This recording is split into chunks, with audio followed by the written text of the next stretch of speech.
इधर भी वो खड़ी थी, उधर भी वही खड़ी थी। दोनों में जर्रा बराबर फर्क ना था। मनमोहनी सूरत, रंगो रूप, नौजवानी के बदनी नशेब व फराज, कदोकामत और मीठा मीठा तबस्सुम, सब के सब ऐसे थे जैसे एक ही सांचे में ढालकर तैयार किए गए हैं। फर्क सिर्फ इतना था कि उनमें से एक सांस ले रही थी और दूसरी जिंदगी की सांसों और हरारतों से महरूम थी। वो दूसरी जो सांसों से महरूम थी, उसके सामने माहिर संग तराश मुजस्समा साज जेरी जेम्स खड़ा हुआ उस हसीना को तकमील के आखिरी मरहले से गुजार रहा था। जेरी जेम्स बूढ़ा था, मगर पत्थर के मुजस्मों में जवानी का रंग भरना खूब जानता था। उसके बनाए हुए मुजस्मे सच्चे और जिंदगी से करीब होते थे। उन्हें देखकर गुमान होता था कि अब ये बोलने ही वाले हैं। सांस लेने वाली ने थके हुए अंदाज में कहा, जेरी मैं तो थक गई, कब तक ऐसे खड़ी रहूंगी? बस थोड़ी देर और। बूढ़े ने लुकमा चबाने के अंदाज में उसे यूं देखा जैसे जवानी को चबा रहा हो। मैं खूब समझती हूं, तुम एक हफ्ते में मेरे मुजस्मे को मुकम्मल कर सकते थे, मगर मुझे बेलिबास देखते रहने में 20 दिन लगा दिए। ओह गॉड, मुझे सर्दी लग रही है, अब तो मैं कपड़े पहनूंगी। वो एक भरपूर अंगड़ाई लेकर स्टूडियो के प्लेटफॉर्म से उतर गई, फिर अपना लिबास पहनने लगी। बूढ़े जेरी ने करीब आकर दांत कटकटाते हुए कहा, मुझे भी सर्दी लग रही है। वो नागवारी से बोली, तो आतिशदान के अंदर जाकर बैठ जाओ। देखो शीबा, तुमने कहा था कि जब तुम्हारा मुजस्मा मुकम्मल हो जाएगा तो उसके दांत फिर सर्दी से बजने लगे। वो फखर से बोला, मुझे बूढ़ा न समझो, देखो अभी मेरे दांत सलामत हैं। अरे क्या मुझे दांतों से चबाना चाहते हो? नहीं, पता नहीं मैं क्या कहना चाहता था, क्या कह गया। देखो 20 दिन पहले जब तुम मॉडल बनने के लिए लिबास उतारकर इस प्लेटफॉर्म पर खड़ी हुई थी, तो मैंने साफ कह दिया था कि मैं मुआवजा डॉलर की सूरत में नहीं, तुम्हारी सूरत में लूंगा। मैंने भी तो साफ साफ कह दिया था कि मैं तुम्हारा ये मुआवजा पेरिस में अदा करूंगी। वहां पेरिस में तुम एक माह तक मेरे मेहमान रहोगे और मैं दिल खोलकर तुम्हारी मेज़बानी करूंगी। लेकिन मैंने पेरिस जाने से इनकार कर दिया था। चलो अब इकरार कर लो मेरे यूनानी फनकार, मैं तुम्हें हुस्न शबाब की जन्नत में पहुंचा दूंगी। मुझे अपने वतन के जर्रे जर्रे से प्यार है। मैं बहुत बड़ा फनकार हूँ। दुनिया के बड़े बड़े अरबपति और खरबपति जब मेरे दरवाजे पर आते हैं तो मेरे यूनान का वक़ार बढ़ जाता है। हाँ, बड़े फनकार हो। जाओ जाओ, मैं तुमसे बड़ी फनकारा हूँ। बूढ़ा मुट्ठी भींच कर बोला, तुम और मुझसे बड़ी फनकारा? क्या करती हो तुम? तुम क्या करते हो? मैं पत्थरों को इंसान का रूप देता हूँ। मैं तुम्हारे जैसे बूढ़े में जवानी की रूप फूंक देती हूँ। बोलो, कौन बड़ा फनकार है? शीबा इतने करीब खड़ी हुई थी कि उसकी आंच से बूढ़े का हलक खुश्क हो रहा था। वो थूक निकलते हुए बोला, शीबा, हम यूनानी अमन पसंद होते हैं, इसलिए कि फनकार होते हैं।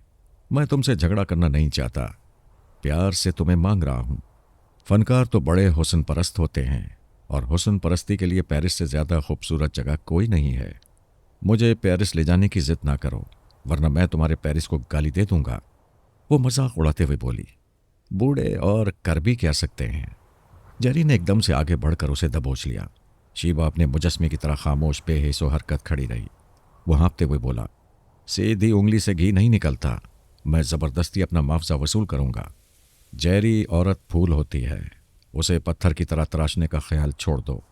जब ये जिद पर आती है तो पत्थर से ज़्यादा पत्थर बन जाती है।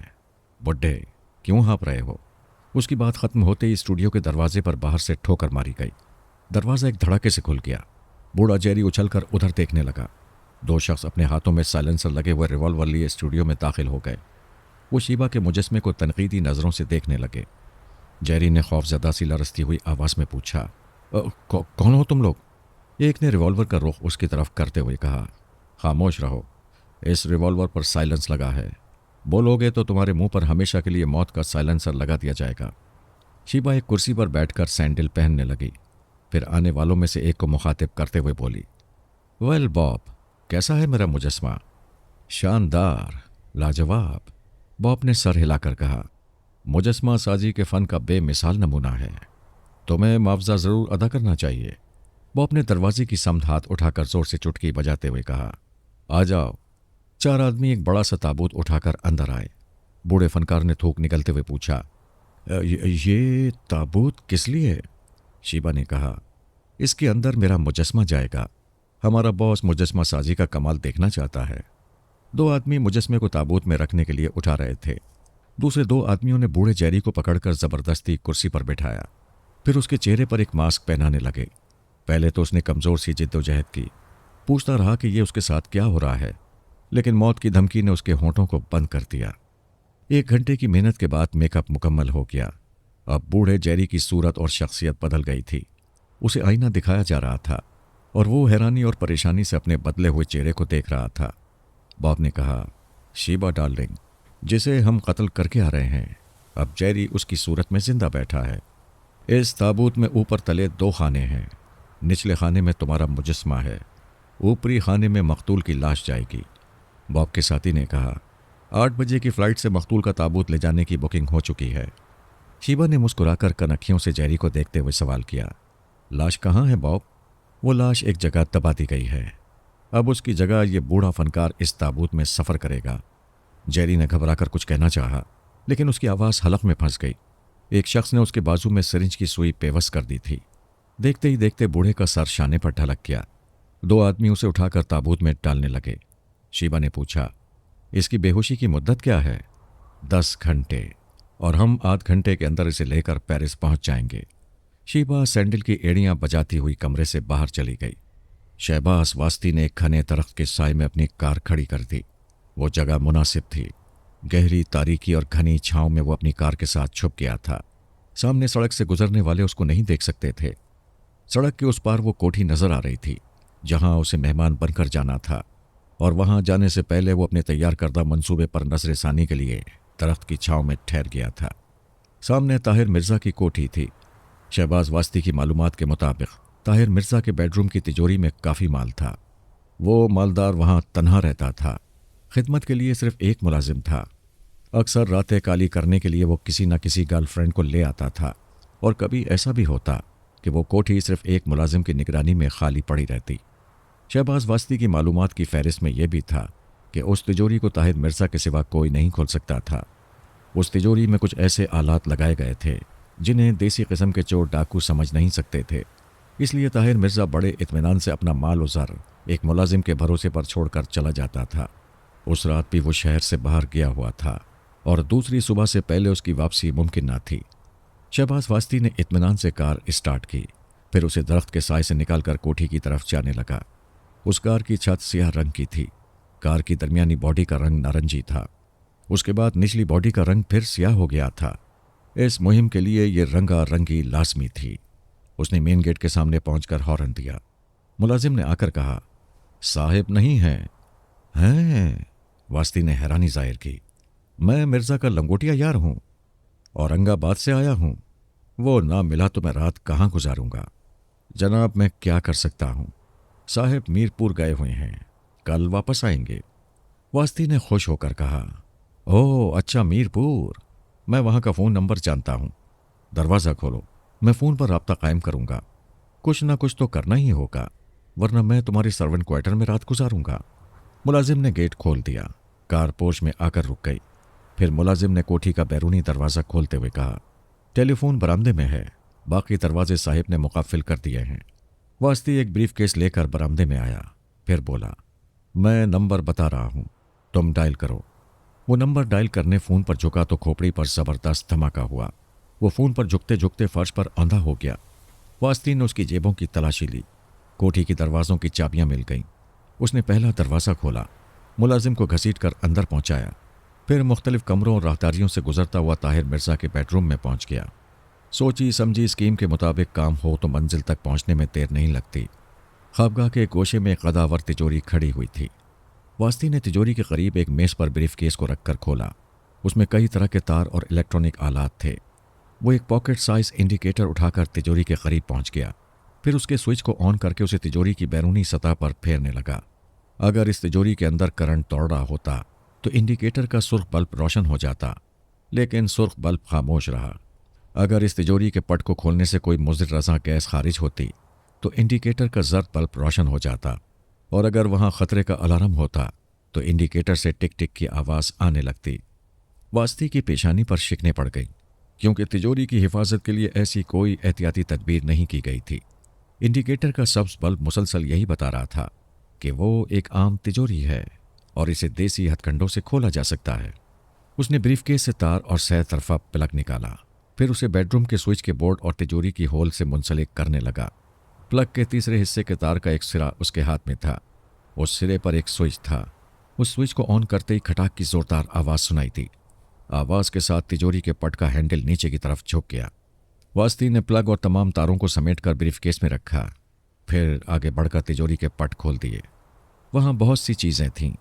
चंद तस्वीरें बुतां, चंद हसीनाओं के खतूत, शराब की 2 बोतलें, नोटों की छोटी सी गड्डी भी थी। उसे उठाकर अंदाज़ा हुआ कि रकम 10,000 से ज़्यादा नहीं है। वो बुरी तरह छल्ला गया। जदीद आलात और जदीद तकनीक के सहारे डाका डालने की मेहनत सिर्फ 10,000 रुपये। ये तो चोर की जहानत का मजाक उड़ाना था। भागते भूत की लंगोटी ही सही कि मिस्ताक। उसने 10,000 रुपये ब्रीफकेस में रखे, फिर वहाँ से भागता चला गया। उसे ताहिर मिर्ज़ा पर गुस्सा आ रहा था। अगर वो मौजूद होता तो उसके हाथों कत्ल हो जाता। कम वक्त बड़ी बड़ी पार्टियों में अपने दोस्तों के दरमियान अपनी दौलतमंदी के मुताल्लिक टेंगे मारता था और शराब के नशे में चैलेंज करता था कि उसकी तिजोरी उसके सिवा कोई नहीं खोल सकता। कम वक्त नुमाइशी दौलतमंद था। हाथी के दांत दिखाता फिरता था। वास्ती झुंझलाहट में तेजी से कार ड्राइव करता हुआ वहां से 5 मील दूर अपनी कोठी के अहाते में आ गया। कार से उतरकर पहले उसने कार की नंबर प्लेट को तब्दील किया। फिर उस कार का रंग तेजी से तब्दील होने लगा। यानी उसकी छत और निचली बॉडी सियाह नहीं थी। उन हिस्सों पर सियाह रंग का प्लास्टिक चस्पा किया गया था जिसे आसानी से उखाड़ दिया गया था। वो कार मुकम्मल नारंगी रंग की थी। शहबाज वास्ती की मनसूबाबंदी बड़ी जामे और मुकम्मल होती थी। कई बार उसने सोचा कि उसकी जहानत इस गरीब मुल्क के शायाना शान नहीं। उसे मगरबी ममालिक में जाकर दौलत समेटना चाहिए। बहरहाल डकैती के तमाम सबूत मिटाने के बाद वो अपनी कोठी के बरामदे में आया। वहाँ तारीकी थी।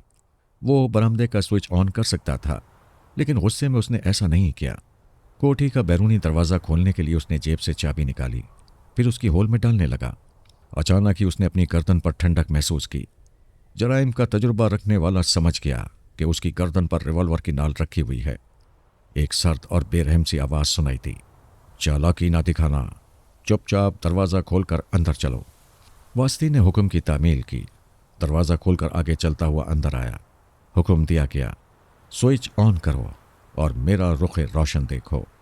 रोशनी होते ही वास्ती ने पलट कर देखा, फिर एकदम से क़हक़हा लगाते हुए रिवॉल्वर वाले से लिपट कर बोला, ओ बॉब, तुमने तो मेरा खून खुश कर दिया था। कब आए? बॉब ने दरवाजे को बंद करते हुए कहा, आज ही आया हूँ। ये तुम्हारी दाढ़ी मूछें और इस कार का रंग तब्दील करना ये जाहिर करता है कि कहीं से लंबा हाथ मार कर आ रहे हो। वास्ती आईने के सामने दाढ़ी मूछों को उखाड़ते हुए बोला, छोड़ो यार, यहाँ के सरमायादार सारी दौलत बैंकों में रखते हैं। आज मैंने एक लंबी प्लानिंग पर अमल किया और हाथ आए सिर्फ 10,000 रुपये। वास्ती, मुझे तुम्हारा ये तरीक़ाकार बेहद पसंद है कि बड़ी सी बड़ी मुहिम को तनहा सर करते हो। अभी मैं तुम्हारे लिए एक ज़बरदस्त बिजनेस लाया हूँ। तुम्हें $50,000 मिलेंगे, यानी तुम अपनी मुल्क की करेंसी के मुताबिक 5 लाख रुपए हासिल कर सकोगे। वास्ती ने खुश होकर आईने में उसे देखा। बॉब शराब के कैबिनेट के पास जाकर तो जाम बना रहा था और कह रहा था, लेकिन इस मुहिम में तुम्हारे साथ एक हसीन और नौजवान लड़की होगी। उसने आईने में बुरा सा मुंह बनाया। बॉब ने कहा, मैं जानता हूं तुम किसी का साथ पसंद नहीं करते, लेकिन मजबूरी है। जहां से वो माल उड़ाना है वहां तक उस लड़की के जरिए ही रसाई हो सकती है। वो तौलिए से चेहरे को साफ करते हुए बोला, मुझे कहाँ जाना होगा? पेरिस। बॉब ने 2 हाथों में 2 जाम लेकर उसकी तरफ बढ़ते हुए कहा, हमें बिजनेस देने वाला पेरिस में है और हमारा बिजनेस हिंदुस्तान में होगा। उसने एक जाम वास्ती को दिया, फिर अपना जाम उठाते हुए बोला, सुबह की फ्लाइट से हम पेरिस जा रहे हैं। डन? डन। शहबाज वास्ती ने अपना जाम उसके जाम से टकरा दिया। सौदा तय हो गया था। हांगकांग के ब्लू क्लब में हसीनों का मेला लगा हुआ था। डांस फ्लोर पर एक से एक हसीन जोड़े रक्स में महफ थे। जहां हुस्न खूब से खूब हो वहां खूब तर का इंतखाब महाल हो जाता है। वैसे वहां के बड़े बड़े सरमायादारों की निगाहों का मरकज रैनी परशाद थी। इस वक्त वो एक बूढ़े दौलतमंद के साथ एक मेज पर मार्टीनी पी रही थी। बूढ़ा दौलतमंद शैंपियन का जाम खाली करते हुए बोला, रैनी, तुम अपने पीछे कब तक भगाती रहोगी? मैंने तुम्हारी मतलूबा रकम तुम्हारे अकाउंट में जमा करा दी है। आज नए मॉडल की कार खरीद कर दी। अब तो अपना ये खूबसूरत मॉडल मेरे हवाले कर दो। वो कातिल अदाओं से मुस्कुराती हुई बोली, वाकई तुमने साबित कर दिया कि तुम सिर्फ दिल हार कर ही नहीं, दौलत हार कर भी मुझे चाहते हो। आज से मैं तुम्हारी हूं। वो खुश होकर बोला, तो फिर उठो, मेरे पैलेस में चलो। हाँ, मैं किसी के घर नहीं जाती, तुम मेरे कॉटेज में चलो। वो दोनों वहां से उठ गए। कितने ही लोग रैनी प्रसाद को हसरत से और बूढ़े को रश्क भरी नजरों से देख रहे थे। रैनी बाहर आकर अपने नए मॉडल की कार में उसके साथ बैठ गई। कार आगे बढ़ी तो वो इस बात से बेखबर थी कि एक और कार उनका ताक़ुब कर रही है। रैनी के बाप का नाम धर्म प्रसाद था, माँ चीनी थी। माँ बाप मर चुके थे, मगर दोनों के टकराव से जो चिंगारी पैदा हुई थी वो रैनी के रूप में शोला बनकर जवान हुई थी। वो चीनी और हिंदुस्तानी हुस्न का हसीन इम्तिजाज थी। इस दोखले हुस्न के कितने ही शिदाई थे, मगर वो बूढ़ों को शिकार करती थी, क्योंकि हवस परस बूढ़ों के पास दौलत होती थी, जवानी नहीं होती थी, और वो उसके हुस्न का कुछ बिगाड़ नहीं सकते थे। वो कॉटेज में पहुंच गए। कॉटेज की अंदरूनी सजावट देखकर रैनी के हुस्न ज़ौक़ और सलीक़े का पता चलता था। बूढ़ा इस वक्त ज़ौक़ और सलीक़े को समझना नहीं चाहता था। वो अपनी जवानी से दूर चला आया था, इसलिए उसकी जवानी को देखकर सहमी हुई हवस से थरथरा रहा था। ख्वाबगाह में पहुंचते ही वो उसका हाथ थाम कर बोला, उफ, तकदीर कैसा मजाक करती है। अगर तुम जवानी में मिल जाती तो कुछ नहीं होता। वो बात काट कर बोली, तुम्हारी जवानी के दौर में मेरे माँ बाप भी जवान नहीं थे, मैं तुम्हें कहाँ से मिल जाती। वो किसियानी हंसी हंसते हुए बोला, मैं यूं ही कह रहा था, अगर उस वक्त मिल जाती। भाई मिल तो गई हूं। रैनी ने उसकी गर्दन में बाहें डालकर उसकी पेशानी चूम ली।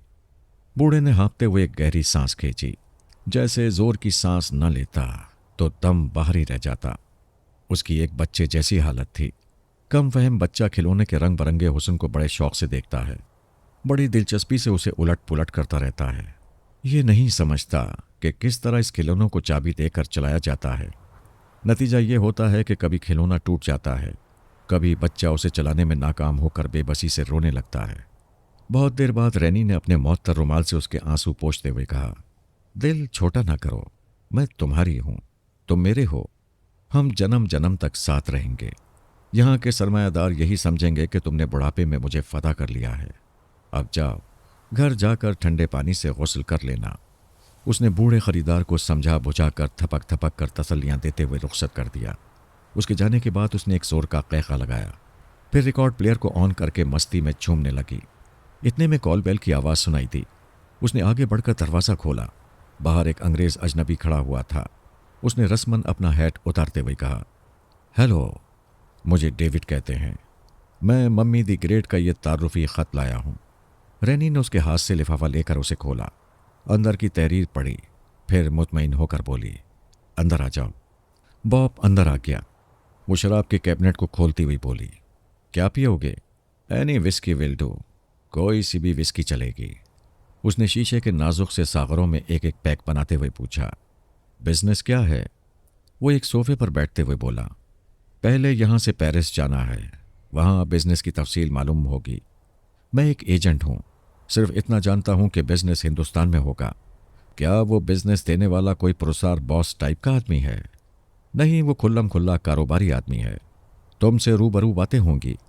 इस मामले में दूसरे मुताल्लिका फ़र्द को $50,000 दिए जाएंगे। मम्मी दी ग्रेट ने मुझे बताया है कि तुम इस मुआवजे पर काम नहीं करोगी। वो मुस्कुराकर बोली, वो दल्लाला वाकई ग्रेट है, मेरा रेट बढ़ाना चाहती है। उसने क्या रेट बताया था? $1,00,000 और मम्मी का कमीशन $5,000। मम्मी ने कहा था कि तुम एडवांस रकम लेकर काम करोगी। उसने तुम्हारा अकाउंट नंबर दिया था, ये रसीद रख लो। तुम्हारे अकाउंट में $1,00,000 जमा हो चुके हैं। रैनी 2 हाथों में 2 जाम लेकर आ गई।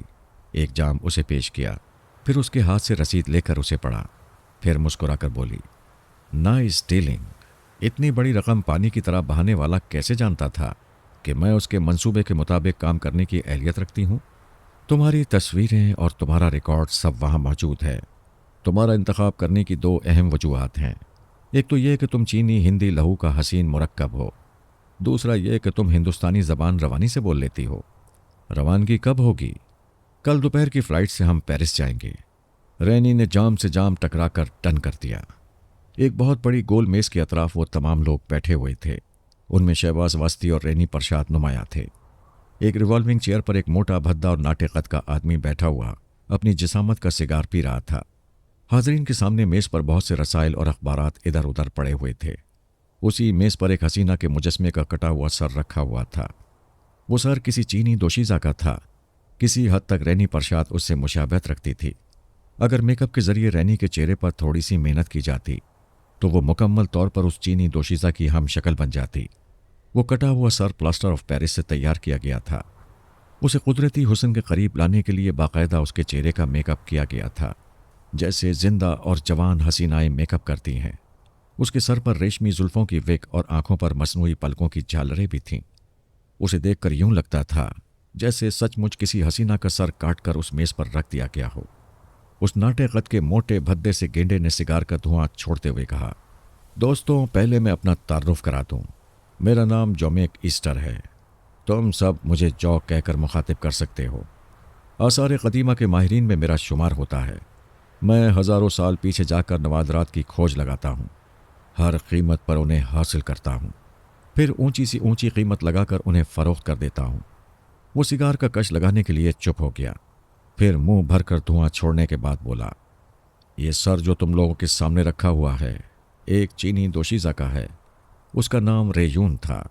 अब से 4000 साल पहले ये मुमलिकत चीन के क़ल्ब में आरज़ुओं की तरह धड़कती थी। ये क्लेओपेत्रा से ज़्यादा हसीन, बेरहम और मगरूर थी। क्लेओपेत्रा को कुछ ज़्यादा पब्लिसिटी मिल गई, इसलिए वो ज़्यादा मशहूर हो गई। रेयून माजी के खंडरात में गुम हो गई थी। मौजूदा सदी में 4000 साल पहले की चीनी तारीख के गुमशुदा पहलू उभर कर सामने आ रहे हैं, और इस तारीख में सबसे नुमाया नाम रेयून का है। रैनी परशाद बेजारी से बोली, मुझे आसार कदीमा से दिलचस्पी नहीं है। जॉन ने मुस्कुरा कर कहा, तुम वास्ती के साथ जिस मुहिम पर रवाना होने वाली हो उसके लिए ये मालूमात लाजमी हैं। वो चुपचाप शीशे का जाम उठाकर मार्टीनी की चुस्कियां लेने लगी। जॉन ने कहा, रेयून की रंगीन और संगीन दास्तानें अब मंजर आम पर आ रही हैं। उसका हुस्न शबाब ऐसा गज़बनाक था कि उस दौर के हुक्मरान उसके आगे घुटने टेक देते थे। 4000 साल पहले कोई ऐसी चीज़ जो रेयून से ताल्लुक़ रखती हो, वो अगर हमें मिल जाए तो हम उसे मुंह मांगे दामों पर फ़रोख्त करके पलक झपकते ही दौलतमंद बन सकते हैं। शहबाज वास्ती अपना जाम खाली करने के बाद एक सिगरेट सुलगाने लगा। रैनी ने उसे चोर नज़रों से देखा। औरत हमेशा अपने हुस्न शबाब को दूसरों की नज़रों से तोलती है, और वास्ती की बेहिसी ये थी कि उसने एक बार भी उसे मुस्कुरा कर नहीं देखा था। उसकी तवज्जो सिर्फ जौ की बातों पर थी। जौ कह रहा था, आसार कदीमा के माहिरीन को अब तक रेयून का एक सिंगारदान, हीरे जवाहरात से मुज़य्यन एक कमरबंद, उसकी कटी हुई जुल्फ़ें और उसकी हड्डियों का ढांचा मिला है। उस पर लिखी गई तारीख से पता चलता है कि बादशाह वक्त ने रेयून का एक मुजस्मा बनवाया था। उस मुजस्मे की गर्दन तक ऐसे मसाले इस्तेमाल किए थे जो उस हसीन चेहरे को ज़माने के सर्द व गर्म से महफूज रख सकते थे। फिर ऐसा हुआ कि कोई दिल जला आशिक उस मुजस्मे की गर्दन काट कर उस हसीन चेहरे को चुरा कर ले गया। शहबाज वास्ती ने बड़ी देर बाद एक सवाल किया, क्या ये वही चेहरा है? नहीं, उस चेहरे की डमी है। असली मुजस्मे का चेहरा हिंदुस्तान में राजा इंद्रजीत सिंह के महल में है। बड़ी बड़ी हुकूमतें उस चेहरे को अपने अपने अजायब घर में रखने के लिए 50 लाख डॉलर तक उसकी कीमत लगा चुकी हैं। मैंने इसीलिए तुम दोनों की खिदमत हासिल की है। तुम वो चेहरा चुरा कर यहाँ लाओगे। वास्ती ने कहा, तुम बैठे बिठाए 50 लाख डॉलर कमाओगे और मैं जान जोखों में डालने वाला सिर्फ 50,000 डॉलर पाऊंगा। ये मुहिम शुरू होने से पहले ही मेरे 27 लाख डॉलर खर्च हो चुके हैं। मैं तुम्हें तफसील नहीं बता सकता कि यहाँ से चीन और हिंदुस्तान तक जाल बिछाने के लिए किस तरह अपनी दौलत पानी की तरफ बहा दी है। ताहम मैं बहस करने का आदी नहीं हूँ। अगर तुम कामयाब लौटोगे और मुझे 50 लाख डॉलर से ज़्यादा रकम मिलेगी तो मैं तुम्हें और रैनी को 1-1 लाख का इजाफी मुआवजा दूंगा। वास्ती ने पूछा, राजा इंद्रजीत सिंह के महल तक रसाई कैसे होगी? वो बुझे हुए सिगार को सुलगाते हुए बोला, बैरूनी मुल्कों के सयाहों के लिए महल का वो हिस्सा 2 घंटों के लिए खोला जाता है। बड़ा सख्त पैरा होता है। मैं तफसील नहीं बता सकता। वहाँ जाने के बाद तुम खुद देख लोगे। सख्त पहरे और सयाहों की भीड़ में तुम लोगों की आंखों में धूल झोंक कर उसे चुरा नहीं सकते। ये काम उसी वक्त मुमकिन है कि तुम्हें वहाँ 2-4 रोज़ रिहाइश का मौका मिल जाए। शहबाज वास्ती ने तायद में सर हिलाया। जॉन ने कहा, पहले राजा इंद्रजीत सिंह की हिस्ट्री सुन लो। जब से हिंदुस्तान आज़ाद हुआ है, राजाओं के राजपाट ख़त्म कर दिए गए हैं। हिंद सरकार की तरफ से उन्हें अखराजात के लिए महदूद रकम मिलती है। राजा इंद्रजीत सिंह ने अपनी हुकूमत से दरख्वास्त की थी कि वो अपनी मजीद आमदनी के लिए एक ऐसी नादिर चीज़ की नुमाइश करना चाहता है जो 4000 साल पुरानी है। अच्छा, तो फिर वहाँ की सरकार ने उसे इजाज़त दे दी? हाँ, इसमें हुकूमत को भी अच्छा खासा ज़र मुबादला मिलता है। पहले वहाँ की सरकार उस हसीन चेहरे को दिल्ली के अजायब घर में रखना चाहती थी। फिर यह फैसला हुआ कि तारीख़ी अजायबात को भारत के मुख्तलिफ़ इलाक़ों में रखना चाहिए, क्योंकि बैरूनी ममालिक के सयाह इस तरह मुख्तलिफ़ इलाक़ों तक सफ़र करते हैं। उनके आने जाने, खाने पीने और रहने सहने के अखराजात के बाइस सरकारी ख़जाने में इजाफ़ा होता है। इसीलिए रैयून की खूबसूरत खोपड़ी को राजा के महल में रखा गया है। वास्ती ने पूछा, उस महल में हमारी रिहाइश का इंतज़ाम कैसे होगा? मैं बताता हूँ। राजा इंद्रजीत की दो बड़ी कमज़ोरियाँ हैं। बहुत से लोग इस बात को नहीं मानते कि औरत अज़ल से मर्द की कमज़ोरी बनती रही है। बहरहाल वो राजा अय्याश तबीयत का आदमी है। रैनी के हुस्न व शबाब में गज़ब की जिनसी कशिश है। जब ये 4000 साल रैयून के बहरूप में उसके सामने जाएगी तो वो आंखें बिछाएगा। रैनी ने पूछा, क्या वो इतना अहमक है कि मुझे माजी बईद की रैयून समझ लेगा? मैंने ये तो नहीं कहा कि वो अहमक है। रैनी, तुम किसी मेकअप के बगैर उसे फांस सकती हो। सिर्फ उसकी तवज्जो तुम्हारी तरफ मबजूल कराने के लिए तुम्हें रैयून से मुशाबा किया जाएगा। इस तरह वो तुम पर खुसूसी तवज्जो देगा, तुम्हें मेहमान बनाकर अपने महल में ले जाएगा। अगर मेहमान बनाकर न ले जाए तो? जॉन ने जवाब दिया, तुम कोई मासूम और ना तजुर्बेकार छोकरी नहीं हो। तुम्हारा इंतखाब इसीलिए किया गया है कि तुम अपने शिकार से अपनी मर्जी के मुताबिक खेलती हो। इस मुहिम में तुम्हारा कारनामा यही होगा कि तुम राजा इंद्रजीत सिंह को महल में मेज़बानी के लिए मजबूर कर दो। चलो, ये तो मैं कर लूँगी, मगर तुम्हारा ये वास्ती वहाँ मेहमान बनकर कैसे जा सकेगा? जॉन ने कहा, आज से शहबाज वास्ती को मेरा नहीं, अपना वास्ती कहो, क्योंकि हिंदुस्तान जाकर यहाँ वापस आने तक तुम दोनों मियाँ बीवी की हैसियत से रहोगे। रैनी ने वास्ती को नागवारी से देखा। वास्ती अब भी बेनियाजी से बैठा विस्की पी रहा था। उसके सामने इस बात की कोई अहमियत नहीं थी कि कोई गैर मामूली हुस्न शबाब की मालिका उसकी बीवी का रोल अदा करने वाली है। उसने जॉ से पूछा, तुमने राजा इंद्रजीत की एक कमज़ोरी बताई, दूसरी भी बताओ। जॉ ने कहा, वो एक कल्लाश राजा है। अपने आबा व अजदाद की शाहाना शान व शौकत को कायम रखने के लिए अपनी आमदनी से ज़्यादा खर्च करता है। जाहिर है कि ऐसे अखराजात के लिए उसके पास नाजायज़ आमदनी के ज़राए होंगे। एक जरिया मैं जानता हूँ। पिछले बरस मैं अपनी बीवी के साथ उसके महल में गया था। मेरी बीवी के गले में $25,000 की मालियत का एक नेकलेस था। बाद में पता चला कि उस नेकलेस की वजह से हमें महल में मेहमान बनाकर रखा गया था। दूसरी रात वो नेकलेस चोरी हो गया। राजा इंद्रजीत ने महल के मुलाजमों और पहरेदारों को सजाएं दी। मेरे सामने हाथ जोड़कर बोला, मैं इस चोरी के मुतालिक प्रेस में बयान ना दूं, वरना इस महल की और उसके बाप दादा की इज्जत खाक में मिल जाएगी। उसने मेरा मुंह बंद करने के लिए 1,00,000 रुपए अदा किए। वास्ती ने दिलचस्पी से पूछा, क्या तुम ये कहना चाहते हो कि उस राजा के ईमा पर वो नेकलेस चुराया गया होगा? हाँ, बेशक। उसने हरजाने के तौर पर मुझे 1,00,000 दिए, जबकि उस मुल्क की करेंसी के मुताबिक उस नेकलेस की कीमत 3.25 लाख रुपए थी। उसने हमें मेहमान बनाकर 2.25 लाख रुपए का मुनाफा हासिल किया। वास्ती ने खुश होकर कहा, यह राजा तो अपनी ही बरादरी का निकला। जो बोल रहा था, पिछले 2 बरस से मेरी दौलत पानी की तरह बह रही है। अब रैनी तुम्हारी बीवी बनकर यहाँ से जाएगी तो उसके पास तकरीबन $5,00,000 के जेवरात होंगे। ये जेवरात भी राजा इंद्रजीत की दिलचस्पी का बाइस बनेंगे। क्या वाकई उनकी मालियत $5,00,000 होगी या राजा को फरेब दिया जाएगा? वो राजा हुकूमत बरतानिया के दौर में हीरे जवाहरात से खेलता रहा है, असल और नकल को खूब पहचानता है। रैनी के पास असली जेवरात होंगे। ये वहाँ रोज़ के जेवरात पहना करेगी। रैनी बहुत खुश नजर आ रही थी। जेवरात हर औरत की कमज़ोरी होते हैं। उसने खुशी से मार्टिनी का एक और जाम बनाया। वास्ती ने पूछा, हम हिंदुस्तान के किस शहर में जाएंगे? जो मेज़ पर से एक लंबी छड़ी उठाकर रिवॉल्विंग चेयर पर घूम गया। उसके पीछे की दीवार पर हिंदुस्तान का एक बहुत बड़ा नक्शा चस्पा था। उसने छड़ी की नोक को नक्शे के एक मकाम पर रखते हुए कहा, यह शहर नागपुर है। यह तुम्हारी पहली मंजिल है। यहाँ से तुम ट्रेन के ज़रिए इस मकाम पर पहुँचोगे। ये शक्ति स्टेट है। एक छोटा सा खूबसूरत सा शहर है। राजा का महल इसी जगह है। ये कहकर वो फिर मेज़ की तरफ घूम गया। रैनी के साथ 2 कनीज़े और तुम्हारे साथ एक मुलाजिम होगा। तुम प्रिंस आइलैंड के शहजादे कहलाओगे। रैनी का हस्ब व नज़ब वही रहेगा यानी तुम इसे हांगकांग से ब्याह कर लाए हो और रैनी की ख्वाहिश के मुताबिक हिंदुस्तान सैर करने निकले हो। रेयून का सर हासिल कर लेने के बाद फरार होने के इंतजामात क्या हैं? वहाँ हमने 1 साल पुरानी टैक्सी खरीद ली है। उसे एक मकामी ड्राइवर चलाता है। तुम्हारी और रैनी की तस्वीरें उसके पास हैं। तुम फरार के मौके पर जब और जहाँ उसे तलब करोगे वो पहुँच जाएगा और तुम्हें बखैरियत नागपुर के हवाई अड्डे तक पहुँचा देगा। मुख्तलिफ ममालिक के एयरवेज के औकात तुम्हारी डायरी में महफूज रहेंगे। वहाँ तुम्हें जो फ्लाइट मिले तुम उसमें बैठकर किसी भी मुल्क में पहुँच जाना। वहाँ से फिर पेरिस का रुख कर लेना। हो सके तो सर को चुरा कर लाने का सही दिन और सही वक्त मुकर्रर कर लो। इस तरह तुम पहले से किसी फ्लाइट की सीट रिजर्व करवा सकोगे। वास्ती ने कहा, मैं अपना ऑनलाइन एक्शन खुद बनाऊंगा। चलो ठीक है।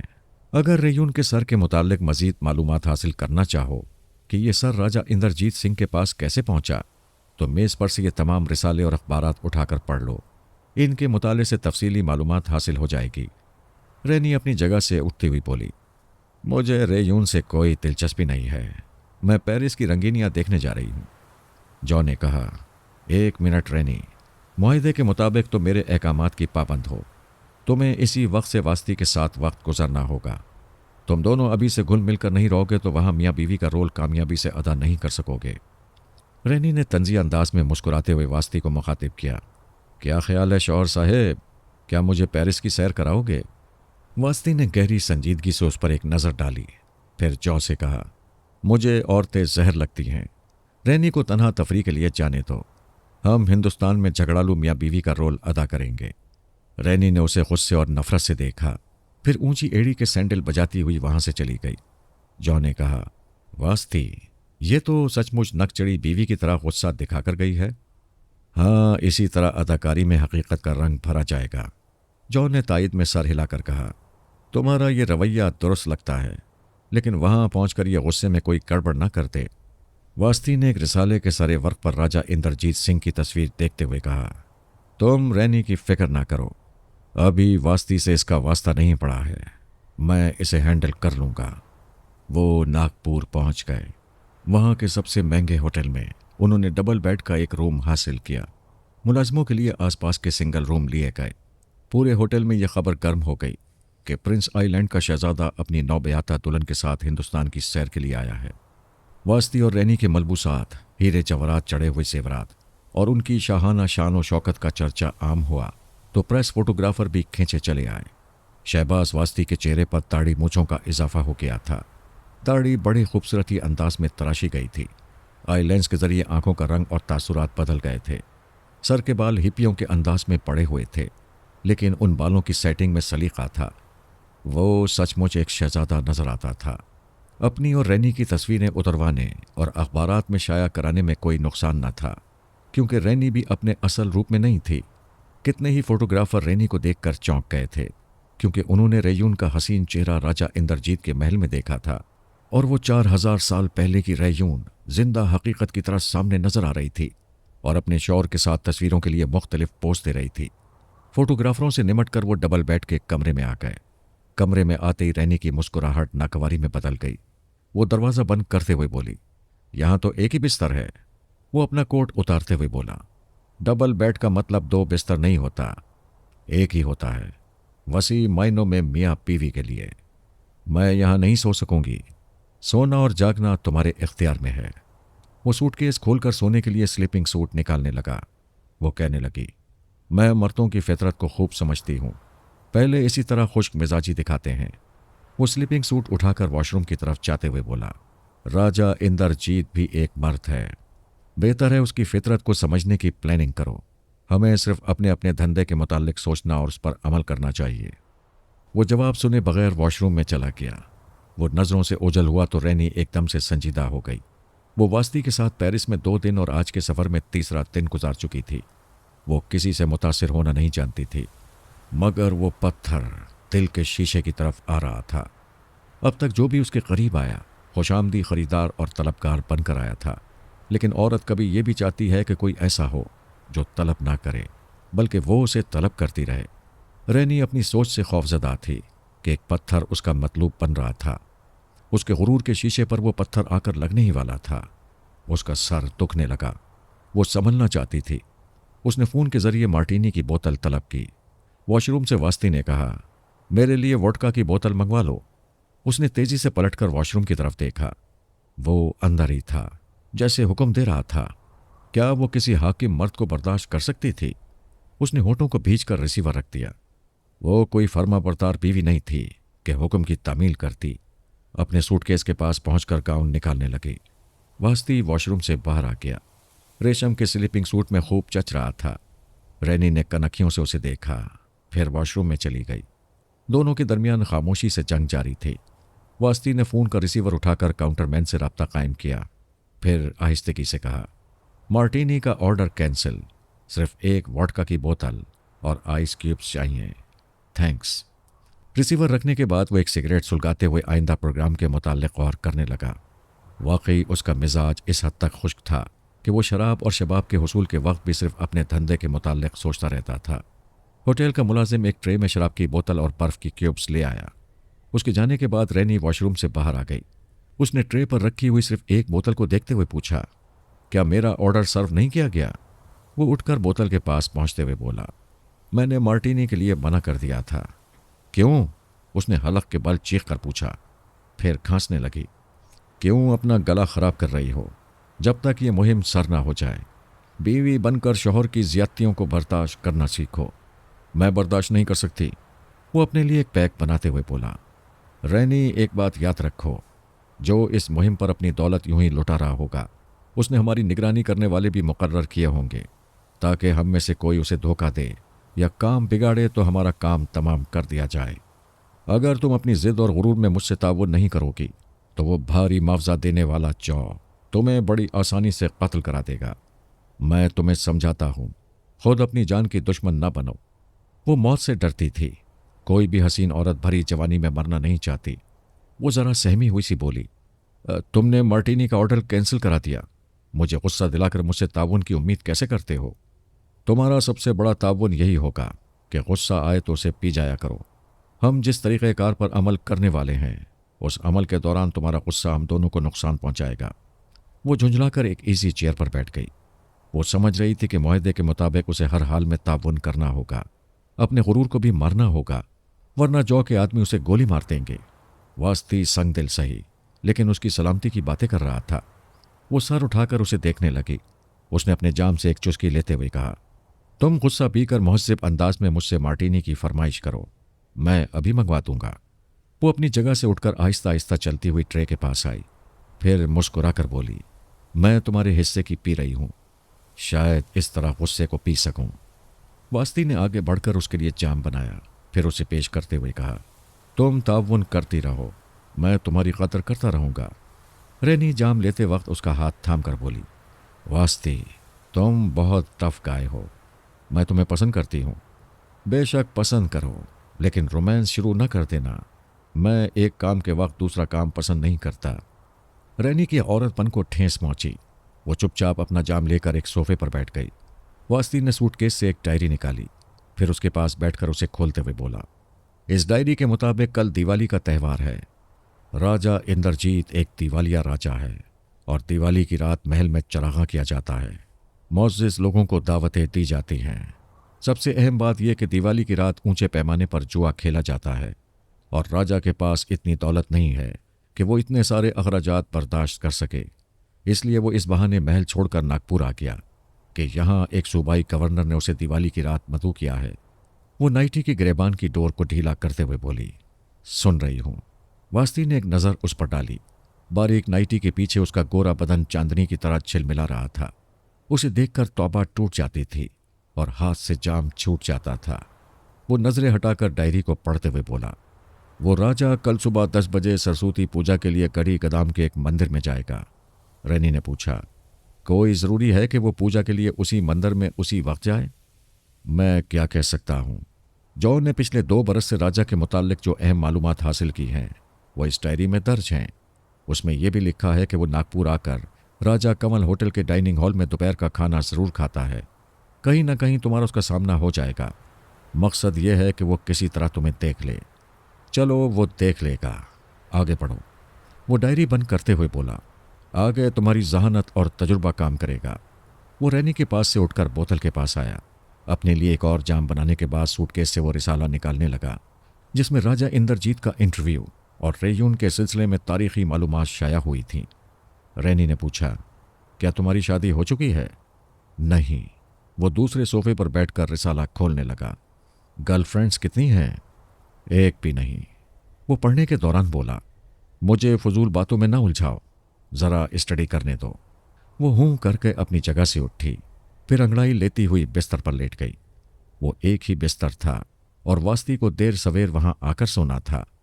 रैनी को यकीन था कि उसकी सारी खुश्क मिजाजी धुल कर रह जाएगी। वो पीता रहा और पढ़ता रहा। वो इंतज़ार करती रही, फिर पता न चला कब नींद आ गई। सुबह आंख खुली तो उसने देखा कि वो सोफे पर सो रहा था। उसे देखकर वो अपने होंठ चबाने लगी। उसके तजुर्बात में हुस्न व शबाब की ऐसी नाकदरी कभी ना हुई थी। वो दोनों सुबह 9:30 बजे गढ़ी कदाम के उस मंदिर के पास पहुंच गए जहां राजा इंद्रजीत पूजा के लिए आने वाला था, मगर 10 बज गए, वो नहीं आया। रैनी और वास्ती सयाहों की तरह कैमरा लिए मंदिर के आसपास तस्वीरें उतारते रहे। जब 11 बजे के बाद भी वो ना आया तो रैनी चिल्ला कर बोली, इस धूप में मेरा मेकअप खराब हो रहा है। जल्ला कर नहीं, हंस कर बोलो, तुमने गुस्सा ना दिखाने का वादा किया था। वो मुस्कुरा कर बोली, सॉरी, कहीं ठंडी जगह चलो, मैं खुद ही ठंडी हो जाऊंगी। वास्ती ने आगे बढ़ते हुए कहा, महावरतन ठंडा होने का मतलब मर जाना होता है। ओ, मरने की बात ना करो, मुझे डर लगता है। वो मौत के जिक्र से सचमुच सहम जाती थी। ये भी उसका एक तजुर्बा था कि औरत सहमी सहमी सी रहे तो और हसीन लगती है। डरने वालों को जराइम के माहौल से दूर रहना चाहिए। वास्ती ने मशवरा दिया, हालात मुझे इस माहौल में ले आए हैं, सोचती हूँ आइंदा कभी ऐसे पुरखतर मुआहदे नहीं करूँगी। वो वक्त गुजारने के लिए ओपन रेस्टोरेंट के एक तरफ के साय में बैठ गए। आइसक्रीम और कोल्ड ड्रिंक का ऑर्डर देने के बाद रैनी ने कहा, मुझे यूं लगता है जैसे हमें खामखा नाच नचाया जा रहा है। क्या जौ ऐसा अहमक है कि हमें नचाने के लिए बड़ी बड़ी रकमें ज़ाया करेगा? फिर मैं ये कहूँगी कि जौ की मालूमात में खामियां हैं। पूजा ऐसी चीज़ है जिसे राजा या गरीब कोई नहीं भूलता। राजा को इस मंदिर में ज़रूर आना चाहिए था। तुम बताओ कि वो क्यों नहीं आया? वो कहने लगा, हम अपने मंसूबों के मुताबिक सही समत पढ़ते रहते हैं, मगर दूसरी समत से आने वाले मोहरे कहीं मात खा जाते हैं, कहीं थम जाते हैं। जिन्हें हम शिकार करना चाहते हैं वो अनजान होते हैं, वक्त के पाबंद नहीं होते, इसलिए हमारी प्लानिंग में वक्ती रुकावटें पैदा हो जाती हैं। वो राजा कहीं ना कहीं हमसे टकराएगा। वो दोनों 12:30 बजे राजकमल होटल के डाइनिंग हॉल में आ गए। वहाँ सामना हो ही गया। वो दोनों एक मेज़ के अतराफ बैठे खानों का इंतखाब कर रहे थे। उसी वक्त वास्ती ने झुककर सरगोशी की, होशियार, खबरदार, राजा हॉल में मौजूद है और बार बार तुम्हें देख रहा है। रैनी अपने पर्स के बेबी आईने में अपना जायजा लेने लगी। थोड़ी ही देर बाद एक वेटर चांदनी की तश्तरी में खूबसूरत सा लिफाफा रख कर लाया। लिफाफा खुशबू में पसा हुआ था। वास्ती ने खोलकर उसे पढ़ते हुए रैनी को सुनाया। लिखा था, राजबंसी खानदान के चश्मो चराग राजा महाराज इंद्रजीत सिंह आप दोनों की सोहबत के मुतमन्नी हैं। कृपा करके आप महाराजा की मेज़ पर आ जाइए। धन्यवाद। उसे पढ़ने के बाद दोनों ने वेटर को देखा। वेटर ने दूर की एक बड़ी सी मेज़ की जानिब इशारा किया। वहां राजा इंद्रजीत बड़े तमतराक से बैठा हुआ था। उनसे नजरें मिलते ही उसने मुस्कुराते हुए सर को झुकाने के अंदाज में हल्की सी जुम्बिश दी। रैनी और वास्ती मुस्कुराकर अपनी जगह से उठ गए, उसकी तरफ जाने लगे। राजा अपने रिवायती लिबास में था। साटन का चुस्त पजामा, मखमल की शेरवानी, बड़ी सी पगड़ी के साथ उसकी बड़ी बड़ी मूछें चच रही थीं। रैनी और वास्ती के करीब आते ही उसने अपनी जगह से उठकर पहले वास्ती से मुसाफा किया और तारुफी फ़िक्रे अदा किए। ये सुनकर कि वो प्रिंस आइलैंड का शहजादा है, राजा खुशी से खिल गया। उसने अपने हवारियों को वहां से जाने के लिए कहा। जब वो चले गए तो वास्ती ने कहा, ये मेरी धर्म पत्नी रैनी वास्ती हैं। राजा इंद्रजीत नमस्ते करने के लिए हाथ जोड़ना चाहता था। रैनी ने मुसाफे के लिए हाथ बढ़ा दिया। राजा फौरन ही उसके गोरे गोरे मुलायम हाथ को थाम कर बोला, आप बहुत सुंदर हैं। शायद आप यकीन नहीं करेंगी कि आपकी एक मूर्ति मेरे महल में है।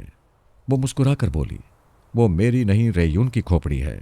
मैं रसाइल और अखबारात में पढ़कर अपनी हमशक्ल को देखने यहाँ आई हूँ। ये कितनी अजीब बात है कि 4000 बरस पहले मेरी एक हमशक्ल इस दुनिया में थी। राजा ने बड़े जज्बे से कहा, मुझे तो यूं लग रहा है जैसे रेयून सचमुच मुझसे मिलने आ गई है। तशरीफ रखिए। उसने रैनी का हाथ आहिस्तेगी से छोड़ दिया। रैनी ने जरा नाराजी से राजा को देखा। वास्ती ने कहा, रैनी, तुम्हें नाराज नहीं होना चाहिए। ये हिंदुस्तान है। यहाँ के लोग हमारी तहजीब और रस्म व रिवाज को हरगिज़ नहीं समझते हैं। राजा इंद्रजीत ने बौखला कर पूछा, क्या बात है? क्या हिज हाइनेस रैनी वास्ती मुझसे नाराज हो गई हैं? वास्ती ने कहा, दरअसल बात यह है कि हमारे यहाँ मुसाफे के लिए औरत के हाथ को थाम कर उसका एहतराम करने के लिए हाथ को बोसा दिया जाता है। आपने ऐसा नहीं किया। रैनी इसे अपनी इंसल्ट समझ रही है। ओह नो, राजा ने खुशी से खिलकर कहा, मैं इस रस्म से वाकिफ नहीं था। मैं तो आपका एहतराम करने के लिए सारी जिंदगी आपके हाथों को बोसा देता रहूंगा। ये कहकर वो रैनी के हाथ को थाम कर चूमने लगा। वो मुस्कुराई। उसके पास वाली कुर्सी पर बैठते हुए बोली, मैं खुश नसीब हूं कि यहां आते ही आपसे मुलाकात हो गई। अब मैं रयून के उस चेहरे को देख सकूंगी। जरूर, सर आंखों पर। आप आई, हमारे घर में खुदा की कुदरत है। मैं आपकी, मेरा मतलब है आप दोनों की मेज़बानी का शर्फ हासिल करना चाहता हूं। शहबाज वास्ती खामोश बैठा राजा इंद्रजीत की नज़रों को ताड़ रहा था। चोर ही चोर को खूब समझता है। राजा बार बार रैनी के बदन पर सजे हुए हीरे जवाहरात को तोलती और परखती नज़रों से देख रहा था, जैसे दिल ही दिल में उनकी कीमत का और अपने मुनाफे का हिसाब कर रहा हो। खाने के दौरान रैनी ने कहा, आप खानदानी राजा हैं, हीरे जवाहरात की कीमत का अंदाज़ा कर लेते होंगे। हाँ, मैं जौहर शनास हूँ। आपने बिलाशुबा बहुत ही कीमती सेट पहन रखा है। वो कहने लगी, ऐसे 4 मुख्तलिफ डिज़ाइन के सेट होटल के कमरे में रखे हुए हैं। राजा ने शदीद हैरानी से पूछा, अच्छा, मगर आप लोगों को ऐसी कीमती चीज़ें होटल में नहीं छोड़ना चाहिए। आप लोग कल सुबह ही मेरे साथ मेरे स्टेट में चलें। वास्ती ने पूछा, ये असल और नकल की पहचान कैसे होती है? मसलन ये कैसे यकीन कर लिया जाए कि रेयून का जो सर आपके महल में है वो 4000 साल पुराना है? मैं ये मालूम करना चाहता हूँ कि किसी भी चीज़ की तारीखी अहमियत कैसे तस्लीम की जाती है। राजा इंद्रजीत ने जवाब दिया, इस तरह के इसे मौर्रिख और आसार कदीमा के माहिरीन अपने मौजू और तकनीक के मुताबिक जांचते और परखते हैं, फिर इसकी तारीखी अहमियत का फैसला सुनाते हैं। रेयून का वो सर न जाने कितनी सदियों से महल के तहखाने में रखा हुआ था। सदियों पहले ये महल भी मौजूदा डिज़ाइन का नहीं था और न ही हमारे आबाओ अजदाद यहाँ हुकूमत करते थे। मेरे परदादा के ज़माने में इस महल की असर नौ तामीर हुई। तामीर के दौरान इस तहखाने का इल्म हुआ। वहाँ शीशे के एक संदूक में वो सर रखा हुआ था। संदूक के करीब इंसानी हड्डियों का एक ढांचा पड़ा हुआ था। रैनी ने बुरा सा मुंह बनाकर कहा, प्लीज़, आप लोग खाने के दौरान मौत की नहीं, जिंदगी के हुस्न की बातें करें। राजा ने तायद में सर हिलाकर कहा, बेशक कुछ ऐसे लोग होते हैं जो अपनी मौत के बाद जिंदगी को हसीन बनाकर चले जाते हैं। मौजूदा दौर में मैं रेयून के हसीन चेहरे को मंजर आम पर लाया। हिंद सरकार ने उस सर के सिलसिले में आसार कदीमा की बैनुल अक़वामी सोसाइटी का बाकायदा इजलास तलब किया। तकरीबन 2 माह तक बहस व मुबासा होता रहा। माहिरीन उसे जांचते परखते रहे। शीशे के उस संदूक में कुछ पत्थर रखे हुए थे जिन पर उस जमाने की तहरीरें कंदा थीं। वास्ती ने उसकी बात को मुख्तसर कराने के लिए कहा, बहरहाल ये मुत्तफ़क़ा फ़ैसला हो गया है कि वह खोपड़ी 4000 साल पुरानी है।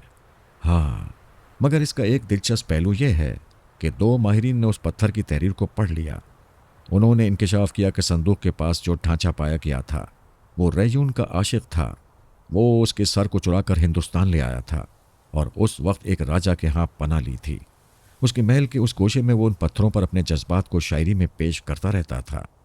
रैनी खुश होकर बोली, हाय कितना खूबसूरत वाक़या है। इसी तरह हुस्न की कदर व कीमत का अंदाज़ा होता है। शहबाज वास्ती ने बड़े प्यार से कहा, रैनी मेरी जान, एक दिन मैं भी तुम्हारे हुस्न व शबाब की खातिर खुद को मिटा दूंगा। रैनी का दिल तेजी से धड़कने लगा। वो भूल गई थी कि इस वक्त वास्ती मियाँ बीवी के ड्रामे का एक रोमानी मुकालमा अदा कर रहा है। वो मुसर्रतों से निहाल हो गई। चेहरा पहले गुलाबी था, अब गुलनार हो गया था। उसने शर्माते हुए ज़ेरे लब मुस्कुराते हुए नजरें झुका लीं। वास्ती के दिल को रैनी की इस शर्मीली अदा ने छू लिया। जिस अदा में बेहयाई नहीं होती और जो बेगरज होती है वो पत्थर को भी छू कर धड़का देती है। वो परेशान हो गया। औरत को मुसीबत समझकर दूर रहना चाहता था, मगर वो सामने वाली जो पहले फाहिशा लगती थी अब एकदम से सिर्फ अपनी लग रही थी। बड़ा प्यार आ रहा था उस पर। पहली बार अपने मिजाज के खिलाफ अपनी मौजूदा मुहिम को नज़रअंदाज करते हुए वो रैनी के मुताल्लिक परेशानी मगर मोहब्बत से सोचने लगा। राजा इंद्रजीत ने फिर उनका साथ नहीं छोड़ा। होटल से उनका सामान उठवाकर अपने डाक बंगले में उन्हें क़याम करने के लिए मजबूर किया। वो दोनों बड़ी खूबसूरती से अपना रोल अदा कर रहे थे। रैनी खुद को जेवरात की तरफ से लापरवाह जाहिर करती थी और वास्ती राजा को यह तासुर दे रहा था कि वो अपनी हसीन बीवी और कीमती जेवरात पर कड़ी नज़र रखता है, और अगर राजा इंद्रजीत उन्हें चुराना चाहे तो उन्हें अपने महल में मेहमान बनाकर ही शायद कामयाब हो सकता है। दिवाली का त्यौहार मनाने के बाद ही राजा अपने महल में वापस जा सकता था, क्योंकि ऐसे महंगे त्यौहार पर महल के अखराजात उसके लिए नाकाबिले बर्दाश्त थे। रैनी चाहती थी कि दिवाली का रंगों भरा और रोशनियों भरा चकमगाता हुआ हिंदुस्तान आज़ादी से घूम फिर कर देखे, मगर वहाँ शाहाना बंदिशें थीं। राजा इंद्रजीत ने प्रिंस आइलैंड के शहजादे और उसकी बेगम के शायान शान मुसल्ला काट लगा दिए थे। खुद वो साई की तरह रहता था। सरकारी अफसरान ने भी उनके एजाज में इशाया दिया था। ये महज इसलिए कि उन्होंने भी 4000 बरस पहले रेयून का हुस्न देखा था और वो सब रैनी से मुतासिर थे। उसके साथ थोड़ा वक्त गुजारना चाहते थे। दूसरों की बातें तो दूसरी होती हैं। वास्ती के दिल की बात यह थी कि वो भी रैनी को अपने दिल के करीब ही रख रहा था, उसे नज़रों से ओझल नहीं होने देता था। जब एक राउंड टेबल पर ताश की बाजी हुई तब भी उसने रैनी को अपने पास बिठाया। दिवाली का त्यौहार कमारबाजी के लिए मशहूर है। एक सरमाएदार की कोठी में सिर्फ एक रात में लाखों रुपए का जुआ खेला जाता है। वास्ती के मुकाबिल बड़े बड़े करोड़पति और अरबपति मारवाड़ी सेठ बैठे हुए थे। पहली ही बाजी में महफिल गर्म हो गई। रैनी हैरत से देख रही थी। मेज पर 100 के नोट थे। अंदाजे के मुताबिक 70-75 हजार जरूर होंगे। एक मारवाड़ी सेठ ने वो बाजी जीतकर सारी दौलत समेट ली। वास्ती ने आहिस्तगी से रैनी को मुखातिब किया। ऐसी हैरानी से ना देखो जैसे कभी दौलत न देखी हो। तुम्हारे बदन पर जो जेवरात हैं उन्हें यहाँ की 50 बाजियां भी न जीत सकेंगी। वास्ती तकरीबन 10,000 रुपए हार चुका था। दूसरी बाजी में रैनी के पर्स से 13,000 गए। रैनी कभी किसी को अपनी रकम यूं ना देती, मगर वो तो वास्ती के लिए जैसे जान देने बैठी थी। तीसरी बाजी वास्ती के हाथ आ गई। सिर्फ 45,000 मिले, लेकिन वास्ती इसी इंतज़ार में बैठा था कि उसे पत्ते फेंकने का मौका मिले। दूसरे नहीं जानते थे कि वो कितना बड़ा पत्तेबाज है। पत्ते फेंकने के दौरान जैसे एक एक पत्ता उससे बोलता था कि वो गड्डी में किधर से किधर पहुंच रहा है। उसने पत्ते बांटने के दौरान बड़ी खूबसूरती से दूसरों को बड़े बड़े पत्ते दिए, फिर अपने पास उनसे बड़े पत्ते रख लिए। पहले अंधी चाल शुरू हुई जो 27,000 तक पहुंची। फिर हर नई चाल पर एक एक खिलाड़ी अपने पत्ते उठाकर देखने लगा। बिलाशुबा हर खिलाड़ी के पास बड़े पत्ते थे। उन्हें आगे चाल देने के लिए दुगनी रकम मेज पर रखनी पड़ी। रैनी दिल ही दिल में हिसाब लगा रही थी। मजीद 3 बार चाल घूमने के बाद मेज पर 90,000 पहुंच गए थे। एक सेठ ने वास्ती को तशवीश से देखते हुए पूछा, क्यों प्रिंस, आप अपने पत्ते नहीं देखेंगे? वास्ती ने जवाब दिया, मैंने दिल में अहद किया है कि 50,000 तक अंधी चाल चलूंगा। सबने सवालिया नजरों से एक दूसरे को देखा।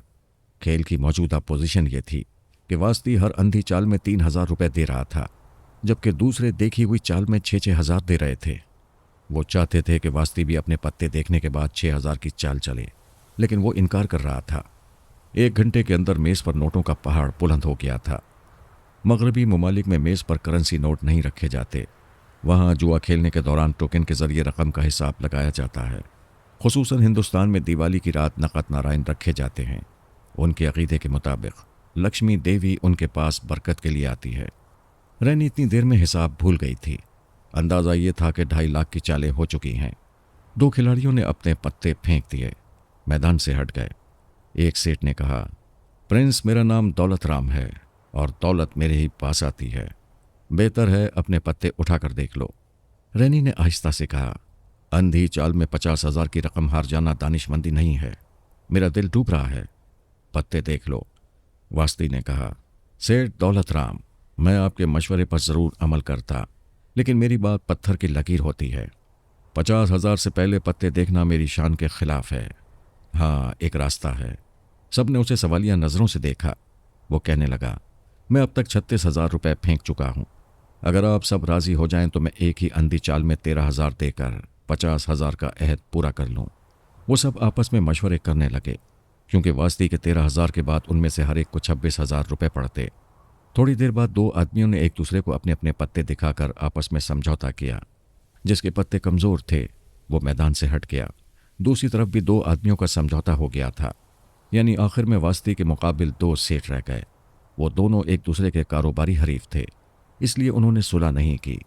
बहरहाल वास्ती ने 13,000 की चाल चल दी। दूसरी तरफ से 2 सेठों के 52,000 रुपये आ गए। अब वादे के मुताबिक वास्ती को पत्ते देखना था। उसने मुस्कुराकर रैनी से कहा, मेरी जान, अपने खूबसूरत हाथों से पत्तों को उठाकर अपने खूबसूरत लबों से उन्हें बोसा दो और मुझे मेरी तकदीर का फैसला दिखाओ।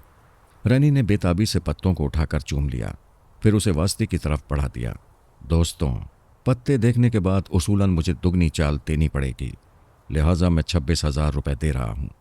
दौलत राम ने कहा, प्रिंस आप वाकई खेलने का फन जानते हैं, मगर मैं इस फरेब में नहीं आऊंगा कि आपके पास बड़े पत्ते आ गए हैं।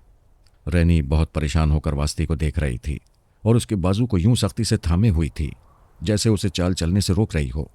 मुकाबिल खिलाड़ियों के सामने 2 नुक्ते थे। एक तो यह कि प्रिंस वास्ती ने पत्ते फेंटे थे, शायद उसने पत्ते लगाए हों, मगर दूसरा नुक्ता रैनी की हिमाकतों से रोशन हो गया कि वास्ती के पास पत्ते कमज़ोर हैं।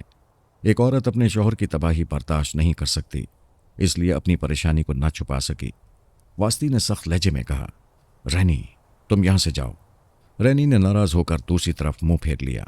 वास्ती ने 26,000 के बजाय अचानक ही 50,000 की चाल चल दी। दौलत राम के हरीफ ने नागवारी से कहा, ये क्या, इतनी लंबी छलांग मुनासिब नहीं है प्रिंस। वास्ती ने जवाब दिया, यहां किसी के चाल चलने पर पाबंदी नहीं है, आप हौसला करें, 50,000 से आगे बढ़ें। वो सेठ हौसला न कर सका, मैदान से उठ गया। सेठ दौलत राम का सेक्रेटरी एक अटैची से 10-10 हजार की कड्डियां निकाल रहा था। सेठ ने कहा, प्रिंस आप समझते हैं कि मैं 1 लाख देकर शो नहीं कराऊंगा, मगर मैं आपके पत्ते जरूर देखूंगा। उसने 10,000 की 10 कड्डियां मेज पर बढ़ाते हुए कहा, प्लीज शो। सेठ दौलत राम पत्ते देखना चाहता था। वास्ती ने 3 इक्के दिखा दिए। रैनी खुशी से चीख मारकर उससे लिपट गई। उसके चेहरे के 2-3 बोसे लिए, फिर मेज पर नोटों के पहाड़ तक पहुंची और दोनों हाथों से 100-100 के नोट उछालने लगी, लुटाने लगी, कह लगाने लगी। हाँ, मैं खुश हूं। इस दौलत के लिए नहीं, मेरे वास्ती की जीत ने मुझे आसमान पर पहुंचा दिया है। मुसर्रत भरे कहकों को सुनकर राजा इंद्रजीत दूसरे कमरे से आ गया। फिर हैरत से मुंह फाड़े इतने सारे नोटों को कमरे की महदूद फजा में उड़ते हुए देखने लगा। वास्ती के दिल को यह बात लगी थी कि रैनी उसकी जीत पर खुशी मना रही है। वो अच्छी तरह समझ गया था कि अपने बल पर दौलत कमाने वाली रैनी को दौलत की हवस नहीं है, वो उसे चाहती है, उसकी जीत को अपनी सबसे बड़ी जीत समझ रही है। राजा इंद्रजीत ने उसका बाजू थाम कर कहा, प्रिंस ये सारे नोट इधर उधर हो जाएंगे, हिज हाइनेस को रोकिए। वो सिगरेट सुलगाते हुए लापरवाही से बोला, ये मेरी जान है और इसी तरह दौलत से खेलती रहेगी। दौलत राम ने कहा, प्रिंस दिवाली की रात सुबह तक बाजी लगने का दस्तूर है, हमें उम्मीद है कि आप भी मैदान नहीं छोड़ेंगे। वो मुस्कुराकर बोला, आपने सही उम्मीद लगाई है, मैं सुबह तक यहां जमा रहूंगा। रैनी ने यह सुनते ही अपनी कनीजों को बुलाया और उन्हें हुक्म दिया कि तमाम गड्डियां और 100-100 के खुले नोट समेट कर तरतीब से रखें। अभी इसी दौलत से बाजी जारी रहेगी। 15 मिनट के बाद फिर बाजी शुरू हुई। अब नए सरमाएदार मुकाबले पर आए थे, क्योंकि वह बहुत देर से वास्ती के खेलने का अंदाज देख रहे थे और उनका ख्याल था कि वो प्रिंस के बाजी लगाने के अंदाज को समझ गए हैं। पुराने खिलाड़ियों में सिर्फ दौलत राम अपनी जगह टटा रहा। बाजी संजीदगी से जारी रही, हजारों से लाखों रुपए तक पहुंचती रही। रात के 2 बजे तक वास्ती वैसे ही अंधी चाल चलकर हारता रहा। रैनी की एक मुलाजमा ने हिसाब करके बताया कि प्रिंस ने पहले 4,12,000 रुपए जीते थे। 2 बजे तक वो 3 लाख हार गया। उसके बाद उसने फिर अंधी चालें चलनी शुरू की। उसके मुकाबिल समझ गए थे कि अब वो खुशफहमी में यूं ही हारता रहेगा। 3 बजे तक मेज पर फिर नोटों का पहाड़ बुलंद होने लगा। 5,000 और 10,000 की गड्डियां भी फेंकी गईं। वास्ती ने जिद पकड़ ली थी कि वो 70,000 तक अंधी चाल चलेगा। नतीजा ये हुआ कि दूसरे खिलाड़ी आपस में समझौता करने के बाद एक एक करके मैदान छोड़ने लगे। हालांकि किसी का दिल नहीं चाहता था। एक अंदाजे के मुताबिक उस वक्त मेज पर 6 लाख रुपए थे, इससे भी ज्यादा हो सकते थे।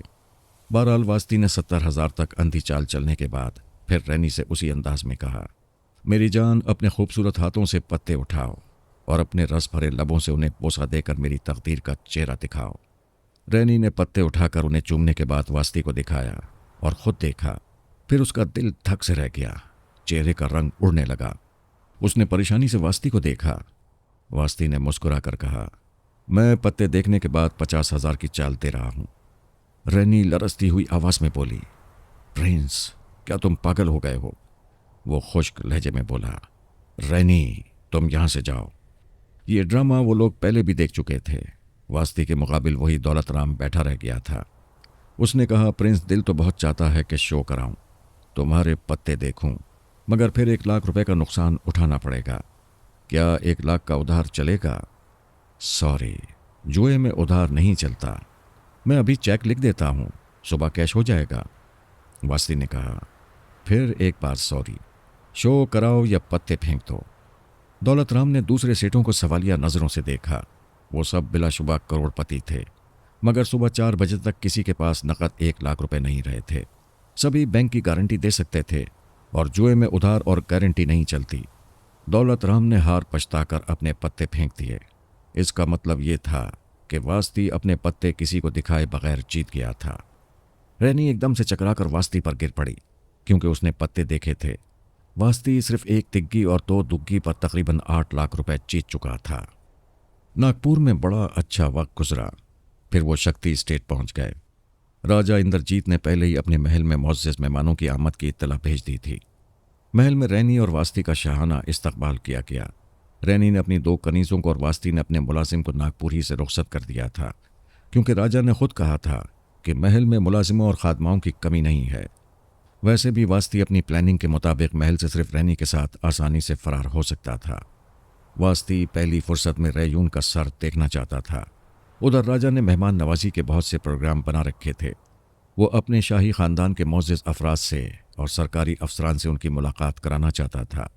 रैनी ने वास्ती से जो ट्रेनिंग हासिल की थी, उसके मुताबिक वो राजा से बोली, महाराज, मैं यहाँ सुकून के लिए आई हूँ।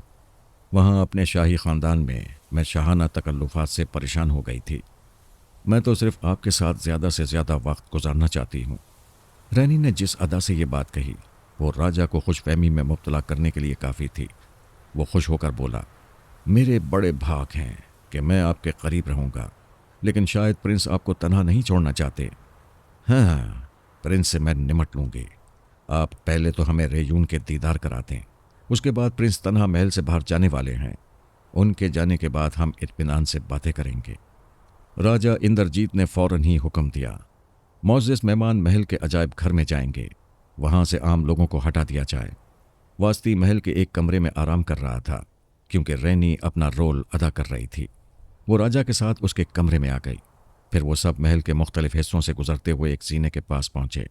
वहां एक मुसल्ला संतरी खड़ा हुआ था। राजा ने उनके साथ जीने पर चढ़ते हुए कहा, यह शाही खानदान वालों के लिए प्राइवेट रास्ता है, आम लोगों के लिए महल के बाहर दूसरा जीना है। वहां 2 मुसल्ला संतरी पहरा देते हैं। रात के वक्त सिर्फ एक संतरी की ड्यूटी होती है। वास्ती ने कहा, मुजरिमाना जहनियत रखने वाले इस एक संतरी को नुकसान पहुंचा सकते हैं। राजा इंद्रजीत ने हंसते हुए कहा, सिर्फ एक संतरी को नुकसान पहुंचेगा, मगर वो पकड़े जाएंगे। वो जीना तय करके अजायब घर के दरवाजे पर पहुंच गया। उसने कहा, आइए मैं आपको दिखाऊं कि रेयून की हिफाजत के लिए कैसे इंतजामात किए गए हैं। एक मुलाजिम एक छोटा सा बॉक्स उठाए हुए था। राजा इंद्रजीत ने उस बॉक्स को हाथ में लेकर मुलाजिम को दूर जाने के लिए कहा। फिर उस बॉक्स को खोला। वास्ती गौर से देख रहा था और समझ रहा था। उस बॉक्स में इलेक्ट्रॉनिक लॉक ओपनर था। इससे जाहिर हुआ कि अजायब घर के दरवाजे का कुफल नंबरों की मखसूस तरतीब से खुलता और बंद होता था। राजा इंद्रजीत उन्हें अपनी हिफाजती कारनामा दिखाते हुए बोलता जा रहा था और इलेक्ट्रॉनिक लॉक ओपनर को ऑपरेट करता जा रहा था। पहले ओपनर का सुर्ख बल्ब रोशन हुआ। इसका मतलब यह था कि दरवाज़ा मुकफ़िल है। फिर इंडिकेटर लाइट से एक एक नंबर रोशन होने लगा। 2, 1, 0, 5 और 9 की तरतीब के साथ ही दरवाजे के कुफल में खटाक की हल्की सी आवाज़ सुनाई दी। राजा के हुक्म पर मुलाजिम ने आगे बढ़कर दरवाज़ा खोल दिया। रैनी हैरानी से कभी दरवाजे को और परेशानी से कभी वास्ती को देख रही थी।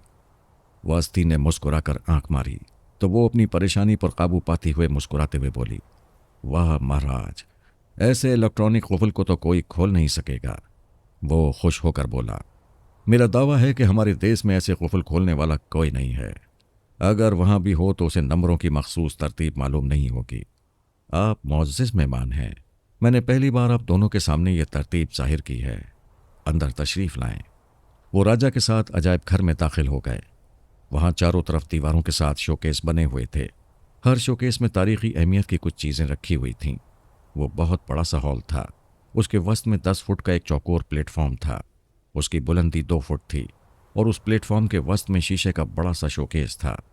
उस शोकेस के दरमियानी स्टैंड पर रेयून का हसीन चेहरा नजर आ रहा था। रैनी खुश होकर बोली, हाय, ये तो बिल्कुल मेरी जैसी है।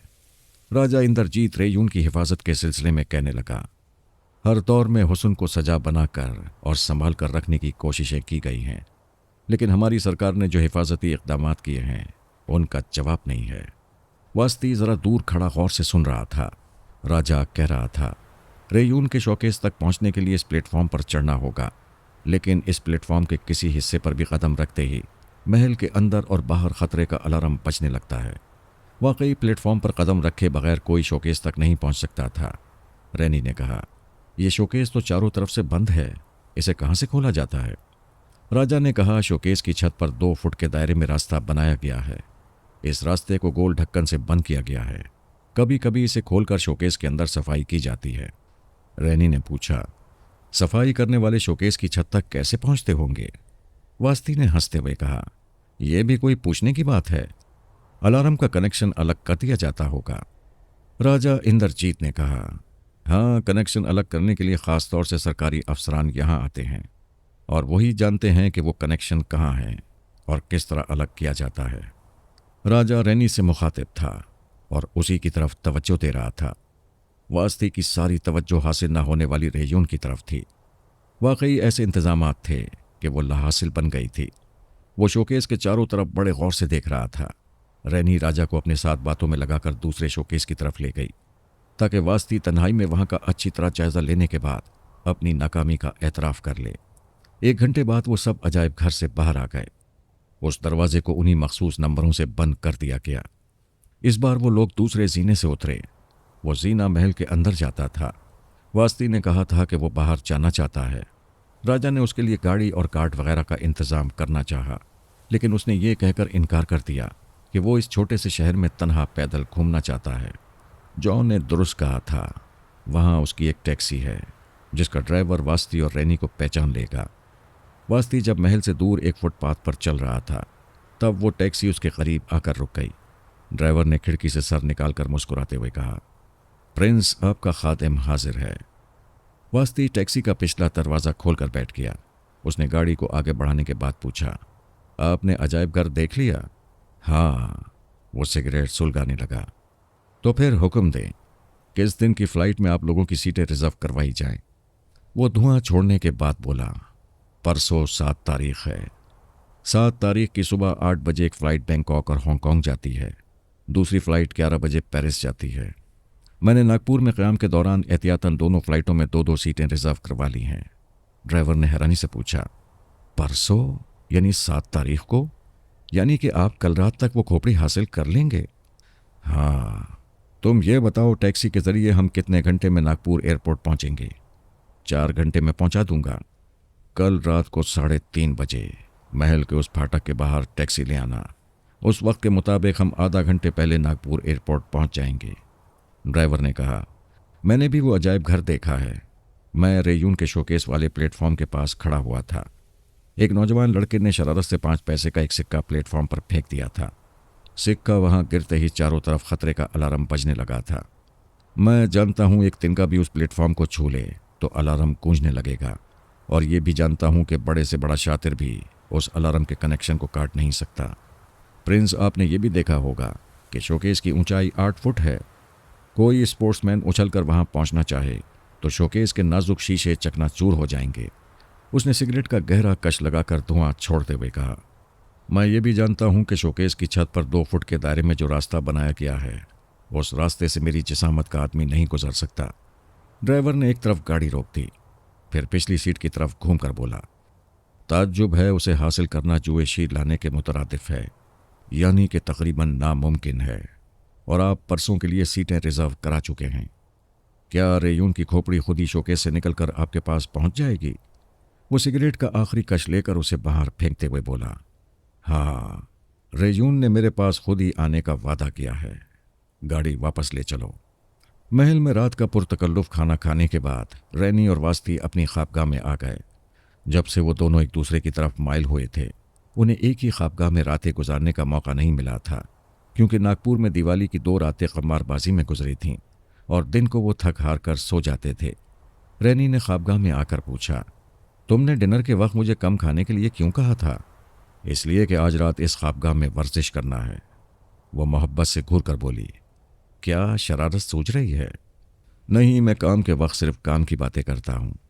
मैंने सुना है कि हसीन औरतें अपने जिस्मानी हुस्न की सलामती और पायदारी के लिए रोज़ सुबह वर्जिश करती हैं। तुम करती हो? हाँ, मैं तो इबादत समझकर बिला नागा वर्जिश करती हूँ। कितनी देर तक सांस रोक सकती हो? कभी 1 मिनट 5 सेकंड, कभी 10 सेकंड तक। मगर ये क्यों पूछ रहे हो? क्या प्यार करने वाले सांस रोकते हैं? प्यार करने के लिए नहीं, रेयून को बुलाने के लिए सांस रोकना जरूरी है। रैनी जरा मुरझा गई। वो अब तक कुछ और ही समझ रही थी। मायूसी से बोली, वास्ती, यहां से चुपचाप चले चलो। रेयून तक कोई हेलीकॉप्टर में बैठकर ही पहुंच सकता है। तुम मेरा साथ दोगी तो मैं तुम्हें हेलीकॉप्टर के बगैर भी वहां तक पहुंचा दूंगा। क्या दिमाग ठीक है? देखो, मैं तुम्हारे साथ गिरफ्तार होना नहीं चाहती। तुम्हारी मर्जी है। वो एक इजी चेयर पर बैठकर सिगरेट सुलगाते हुए बोला, मैंने शाम को उस टैक्सी ड्राइवर से मुलाकात की थी। वो कह रहा था कि अगर हम नाकाम हुए और पकड़े गए तो कानून के मुहाफिजों को बयान देने से पहले ही हमें गोली मार दी जाएगी। वो सहम कर थूक निकलते हुए बोली, मैं इस महल से बाहर नहीं निकलूंगी। जौ के आदमी इस महल में भी मौजूद हैं। तुम मुझे डरा रहे हो? अगर ये धमकी है तो जौ से किए हुए मुआहदे के खिलाफ कदम उठाकर देख लो। वो उसके पास आकर बेबसी से बोली, मुझे नहीं मालूम था कि यह मुआहदा इतना खतरनाक होगा। वो आस्ती, तुम 10 बार जन्म लेकर भी रेयून तक नहीं पहुंच सकोगे। मैं तुम्हें पहुंचाऊंगा। क्या मुझे? वो हैरानी से बोली, कैसे? पहले मुझे बताओ कि तुम कैसे वर्जिश करती हो। बताऊंगी, पहले खाना तो हजम होने दो। हाँ, जल्दी नहीं है। हम काफ़ी रात गए तक जागते रहेंगे। मैंने राजा इंद्रजीत से कह दिया है कि हम दिन के 10 बजे तक सोने के आदी हैं। 10 बजे से पहले कोई मुलाजिम हमारे दरवाजे पर दस्तक नहीं देगा। हम देर तक जागकर क्या करेंगे? वर्जिश करेंगे। वो अपनी जगह से उठकर अपने सूटकेस से ब्रीफकेस निकालने लगा। वो झल्ला कर बोली, तुम मुझे पागल बना दोगे। मैं तुम्हें समझा चुका हूं कि गुस्से और झुंझलाहट पर काबू पाती रहो। तुम्हारा अपना भला होगा। कैसे होगा? मुझे तो मौत नजर आ रही है। तुम सिर्फ शोकेस तक पहुंचने की बात कर रहे हो। ये नहीं सोचते कि उस अजायब घर का दरवाज़ा ही खोलना नामुमकिन है। इधर आओ, मैं दरवाज़ा खोल कर बताता हूं। वो गुस्से को जब्त करती हुई उसके करीब पहुंच गई। वास्ती के हाथ में इलेक्ट्रॉनिक इंडिकेटर था। वो उसे ऑपरेट करते हुए बता रहा था, ये देखो, मेरे इस इंडिकेटर में उस दरवाजे के कुफल के खुफिया नंबर उभरते रहेंगे। वो हैरानी से आंखें फाड़कर देखने लगी।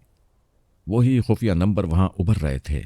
वो कह रहा था, जब ये इंडिकेटर उस कुफल के सामने ऑन होगा तो वो चुपचाप खुल जाएगा। रैनी वास्ती की सूरत तकने लगी। वो भूल गई थी कि उसके सामने कैसा शातिर खड़ा है। ऐसा शातिर कि सिर्फ 2 दुग्गी और 1 तिग्गी जैसे कमजोर तरीन पत्तों से 8 लाख रुपए जीत लेता है। हाय, वो तो उसी वक्त उस पर मर मिटी थी। वो हाय कहती हुई उससे लिपट गई। मुझे यकीन है वास्ती, जब तक मैं तुम्हारी पनाह में हूं कोई मुझे गोली नहीं मार सकेगा। वास्ती ने उसे अपने सीने से लगकर धड़कने दिया, अपने धड़कते हुए जज्बों को भी छूट दे दी। मगर वो पेशे का पक्का था। जब तक रैनी उसके पहलू में सांस लेती रही, वो उसके बदन के उतार चढ़ाव से अंदाजा करता रहा कि वो वाकई डाके के दौरान वर्जिशी मरहले से गुजर जाएगी। 2 घंटे बाद उसने कहा, अब तुम्हारा खाना हजम हो चुका होगा। तुम एक चुस्त पतलून और बनियान पहनो। मैं ज़रा ख्वाबगाह से बाहर उस महल को सूंघ कर अभी आता हूँ। वो बाहर चला गया। उसके जाने के बाद भी वो प्यार भरी नज़रों से उस दरवाजे को देखती रही जहाँ से वो गुजर कर गया था। बूढ़े दौलतमंदों को फांस कर बेवकूफ़ बनाने वाली आज जवान बाजुओं के शिकंजे में टुकड़े टुकड़े हो गई थी। उसके वजूद का हर टुकड़ा वास्ती के नाम से ही धड़क रहा था। वो पतलून और बनियान पहनने के बाद उसका इंतज़ार करने लगी। आधे घंटे बाद वो वापस आ गया। रैनी को इस लिबास में देखकर बोला, वाह, तुम तो और ज़्यादा स्मार्ट लग रही हो। वो मुस्कुरा कर बोली, बाहर क्यों गए थे? देखने गया था कि महल के कितने हिस्सों में पहरेदार होते हैं। ताज्जुब है रैनी, सारे कॉरिडोर सुनसान पड़े हैं। मैं समझ रहा था कि अंदर भी पहरा देने वाले संतरी मौजूद होंगे, लेकिन वहां कोई नहीं है। महल के अंदर संतरी नहीं बल्कि मुलाजिम अपने अपने कमरों के अंदर होंगे। कॉल बैल सुनकर आते होंगे, फिर अपने कमरों में चले जाते होंगे। वो तायद में सर हिलाकर बोला, हाँ यही बात है। चलो अब तुम मुझे दिखाओ कि तुम कैसे कैसे वर्जिश करती हो। मैं बार और रिंग पर झूलती हूँ, ऊपर नीचे कलाबाजियाँ खाती हूँ, लेकिन ये चीज़ें यहाँ नहीं हैं। मैं अभी ये चीज़ें मुहैया कर देता हूँ। ये कहकर उसने फिर अपने ब्रीफकेस को खोला। उसमें मुख्तलिफ़ किस्म के इलेक्ट्रॉनिक आलात, तार और दूसरी किस्म के औजार रखे हुए थे। वो ख्वाबगाह अपने तूल व अर्ज़ में बहुत बड़ी थी, जैसा कि शाही महल की ख्वाबगाहें होती हैं। जहाँ बड़ा सा पलंग बिछा हुआ था, वहाँ ऊपर छत से एक पंखा लटक रहा था। दूसरा पंखा उससे तकरीबन 12 फुट के फासले पर था, ताकि उसके नीचे सोफे पर बैठने वालों को भी हवा मिलती रहे। वो 2 तारों के सिरों को एक पंखे से बांधने लगा। उन तारों से एक आहनी रॉड मुंसलिक थी, जो दोनों तारों पर अपना तवाजुन कायम रखते हुए और दोनों तारों को बराबर फासले पर रखते हुए एक जगह से दूसरी जगह बआसानी फिसलता था। पंखे तक पहुंचने के लिए मेज़ और कुर्सियों का सहारा लिया गया था। उन तारों के बाकी 2 सिरे दूसरे पंखे से बांध दिए गए। उन्हें एक चक्री के जरिए इतनी सख्ती से खींचकर बांधा गया था कि वो तार 2-2.5 मन का वजन बर्दाश्त कर सकते थे। उनमें हल्की सी लचक पैदा हो सकती थी, लेकिन ना तो वो ढीले पड़ सकते थे और ना ही टूट सकते थे। वास्ती ने कहा, आओ मेरे कंधे पर चढ़ो, फिर इस आनी रॉड से उल्टी लटक जाओ, जैसा कि चमगादड़ें लटकती हैं। वास्ती बैठ गया। रैनी उसके कंधे पर सवार होकर आहिस्ता आहिस्ता बुलंद हुई। फिर उस रॉड तक पहुंचकर जिम्नास्टिक के करतब दिखाती हुई दोनों टांगों के बल उल्टी लटक गई। दोनों तार बराए नाम होले होले लचक रहे थे। टांगे ऊपर और सर नीचे जाने की वजह से रैनी की जुल्फें खुलकर जरा नीचे तक बिखर गई थीं। वास्ती ने कहा, ओह, मैंने तो ये सोचा ही नहीं था कि तुम्हारी ये रेशमी जुल्फें गड़बड़ करेंगी। आओ पहले नीचे आकर बालों को अच्छी तरह बांध लो, फिर ऊपर जाना। वास्ती का सहारा लेकर वो नीचे आ गई। उसने हेयर पिन वगैरह से बालों को सेट किया। बाकी बालों को समेटकर रिबन से बांधकर फिर उसी रिबन को अपनी थोड़ी के नीचे लाकर गिरा बांध ली। जब वो दोबारा ऊपर पहुंची तो वास्ती ने इत्मीनान का इजहार किया। उस आहनी रॉड के साथ नायलॉन की एक रस्सी बंधी हुई थी। उसका आखिरी सिरा वास्ती के हाथ में था। वो नायलॉन की रस्सी को खींचते हुए आहिस्ता आहिस्ता एक पंखे के नीचे से दूसरे पंखे की तरफ जाने लगा। रैनी उल्टी लटकी हुई यूं आहिस्ता आहिस्ता जा रही थी, जैसे एक पहाड़ी से दूसरी पहाड़ी तक एक केबल कार जाती है। 2 पंखों के दरमियान हिस्से में पहुंचकर वास्ती ने अपनी समत बदल दी। दाएं तरफ जाते हुए बोला, रैनी फर्ज करो हम शोकेस के प्लेटफॉर्म तक पहुंच गए हैं। वो प्लेटफॉर्म 10 फुट चौकोर है, दरमियान में 4 फुट चौकोर शोकेस है। इस हिसाब से शोकेस के चारों तरफ 3-3 फुट का प्लेटफॉर्म है।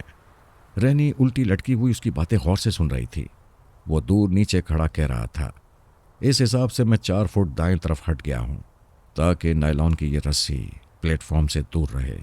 अब मैं 5 फुट आगे बढ़ूंगा तो तुम ठीक शोकेस की छत पर पहुंच जाओगी। वो दूसरी रात थी। बाहर तन्हा खड़े हुए संतरी से निमटना कोई मुश्किल मरहला ना था। वास्ती दाएं हाथ में एक सिरिंज लेकर दबे कदमों से संतरी के पीछे पहुंचा था। फिर अचानक ही उसने बाएं हाथ से उसका मुंह दबाया और दाएं हाथ से सिरिंज की नोक उसकी कमर के नीचे उतार दी थी। संतरी को बेहोश करने के बाद दूसरा मरहला अजायब घर का दरवाज़ा खोलना था, और वो इलेक्ट्रॉनिक इंडिकेटर के जरिए खुल जा समसम की तरह उन्हें रास्ता दे चुका था। अंदर शोकेस के दोनों तरफ 2 पंखे छत से लटक रहे थे। वास्ती पहले ही दिन उन पंखों को देखकर अपना लाइन ऑफ एक्शन बना चुका था। 1 घंटे की मेहनत के बाद वो दोनों तार आनी रॉड के साथ दोनों पंखों के साथ बांध दिए गए थे। रैनी उसी तरह आनी रॉड से उल्टी लटक रही थी और वास्ती नायलॉन की रस्सी के जरिए उसे शोकेस की छत तक पहुंचा रहा था। अच्छी खासी ट्रेनिंग के बाद किसी भी मरहले से गुजरना एक दिलचस्प मशगला बन जाता है। वो छत के ऊपर ठीक उसी जगह पहुंच गई थी जहां एक दायरे में शोकेस के अंदर पहुंचने का रास्ता बनाया गया था। उस दायरे वाले रास्ते के ऊपर एक गोल ढक्कन पड़ा हुआ था। रैनी के जिस्म से उस ढक्कन तक का फासला सिर्फ 1 फुट का था। वो ट्रेनिंग के मुताबिक इलेक्ट्रॉनिक इंडिकेटर को ऑन करके ढक्कन का जायजा लेने लगी। उसने इंडिकेटर के एक बटन को ऑन किया। अगर उस ढक्कन में करंट दौड़ रहा होता तो इंडिकेटर का सुर्ख बल्ब रोशन हो जाता। अगर उसे उठाने से कोई मौलिक गैस खारिज होती तो सब्ज बल्ब रोशन हो जाता, और अगर वहाँ अलार्म होता तो इंडिकेटर से टिक टिक की आवाज़ आने लगती। रैनी ने नीचे दूर खड़े हुए वास्ती की जानिब देखकर इनकार में सर हिलाते हुए आहिस्तगी से कहा, कोई ख़तरा नहीं है। वो इनकार में सर ना हिलाती तो बेहतर होता, क्योंकि सर हिलाने के बाद बंधे हुए बाल कुछ ढीले पड़ गए थे। उसने रिबन अच्छी तरह बांधी थी, मगर जाने कैसे एक हेयर पिन ढीली पड़ गई थी। बहरहाल वो पेश आने वाले इस खतरे से बेखबर थी। उसने एक हाथ बढ़ाकर बड़ी आहिस्तगी से उस ढक्कन को उठा लिया, फिर उसे शीशे की छत पर भी उसी तरह आहिस्ता से रख दिया। खुले हुए दायरे के अंदर रेयून के रेशमी बाल नजर आ रहे थे। उसका सर छत से सिर्फ 2 फुट के फासले पर था। रैनी अपना दायां हाथ आहिस्ता आहिस्ता उस रास्ते से गुजारने लगी। पहले वास्ती का ख्याल था कि उस गोल रास्ते के अतराफ अगर अलार्म का कनेक्शन होगा तो रैनी को सांस रोककर अंदर हाथ डालना होगा और इसी तरह सांस रोककर रेयून के सर को ऐसी एहतियात से उठाना होगा कि वो सर दायरे से निकलते वक्त उसके किसी हिस्से को छूने ना पाए, वरना अलार्म चीखने लगेगा। वहां कोई ऐसी बात ना थी। दो ही मरहले कठिन थे, एक अजायब घर का दरवाज़ा खोलना, दूसरा उस प्लेटफॉर्म से गुजरकर छत तक पहुंचाना, और वो दोनों मरहले से गुजर चुके थे। रैनी रेयून की रेशमी जुल्फों को मुट्ठी में जकड़कर उसे उठा रही थी, शोकेस से बाहर निकाल रही थी और उसकी अपनी जुल्फों की एक लट पेशानी के सामने झूल रही थी और उस लट के साथ एक हेयर पिन यूं चिपकी हुई थी जैसे अब तब में गिरने वाली है। रैनी अपनी निगाहों के सामने उस हेयर पिन की धमकी को देखकर एकदम से परेशान हो गई। उसके एक हाथ में इलेक्ट्रॉनिक इंडिकेटर था और दूसरे हाथ से वो रेयून के सर को उठा रही थी। हेयर पिन को संभालने के लिए तीसरा हाथ नहीं था। वो जानती थी कि 5 पैसे का एक हल्का सा सिक्का भी प्लेटफॉर्म की हुदूद में गिरे तो खतरे का अलार्म चीखने लगता है। फिर भी इतना सा इत्मीनान जरूर था कि अभी वो शोकेस की छत के ऊपर लटक रही है। अगर हेयरपिन उस छत पर गिरेगी तो खैरियत रहेगी, वरना छत के अतराफ प्लेटफॉर्म था। उसने बड़े हौसले और इत्मीनान का मुजाहरा किया। रेयून के सर को शोकेस से निकालने के बाद अपने दोनों हाथों को करीब किया, फिर उस हेयरपिन को दोनों कलाइयों के दरमियान दबोच कर बोली, वास्ती, इट इज़ डन, जल्दी करो, मेरी एक हेयरपिन गिरने वाली है। वास्ती ने उसे अपनी तरफ बुला लिया। जमेक ईस्टर एक बड़ी सी मेज़ के पीछे बैठा हुआ अखबार पढ़ रहा था। उसके सामने मेज़ पर और बहुत से रसाइल और अखबारात बिखरे पड़े थे। पिछले एक हफ्ते से दुनिया भर के रिसालों और अखबारों में रेयून का चर्चा हो रहा था, जिसका सर चुरा लिया गया था। भारतीय पुलिस की तहकीकात के मुताबिक हर रोज़ अखबारात के जरिए नए नए इंकशाफात होते रहते थे। प्रिंस आइलैंड के एक शहजादे और उसकी एक हसीन बीवी का जिक्र होता रहता था। पहले यह खबर आई कि रेयून के सर के साथ वो शहजादी और उसकी बीवी अचानक ही गायब हो गए हैं। 2 तरह के शुबात बयान किए गए, एक तो ये कि डाकुओं ने शहजादे और उसकी बीवी को भी अगवा किया है, या फिर यह कि वही दोनों रेयून का सर चुरा कर ले गए हैं। दूसरे दिन ये इंकशाफ हुआ कि प्रिंस आइलैंड का शहजादा फ्रॉड था। नागपुर एयरपोर्ट की पुलिस ने बताया कि वो अपनी साथी लड़की के साथ 8 बजे की फ़्लाइट से बैंकॉक किया है और अब बैंकॉक की पुलिस उन्हें तलाश कर रही है। जो मुस्कुरा मुस्कुरा कर ये खबरें पढ़ता रहता था। वो चाहता था कि सारी दुनिया में इस डाके की धूम मच जाए कि डाका डालने वाले ने कितने कठिन मराहिल से गुजरकर रेयून के सर को हासिल किया है, और दुनिया के हर एक मुल्क में इस डाके की शोहरत हो चुकी थी। जो समझता था कि अब हर मुल्क के सिफारत खाने रेयून के सर को हासिल करने के लिए और अपने मुल्क के अजायब घर में उसे सजाने के लिए उस बाकमाल चोर का इंतज़ार करेंगे ताकि वो राब्ता कायम कर ले और उस सर का सौदा तय कर ले।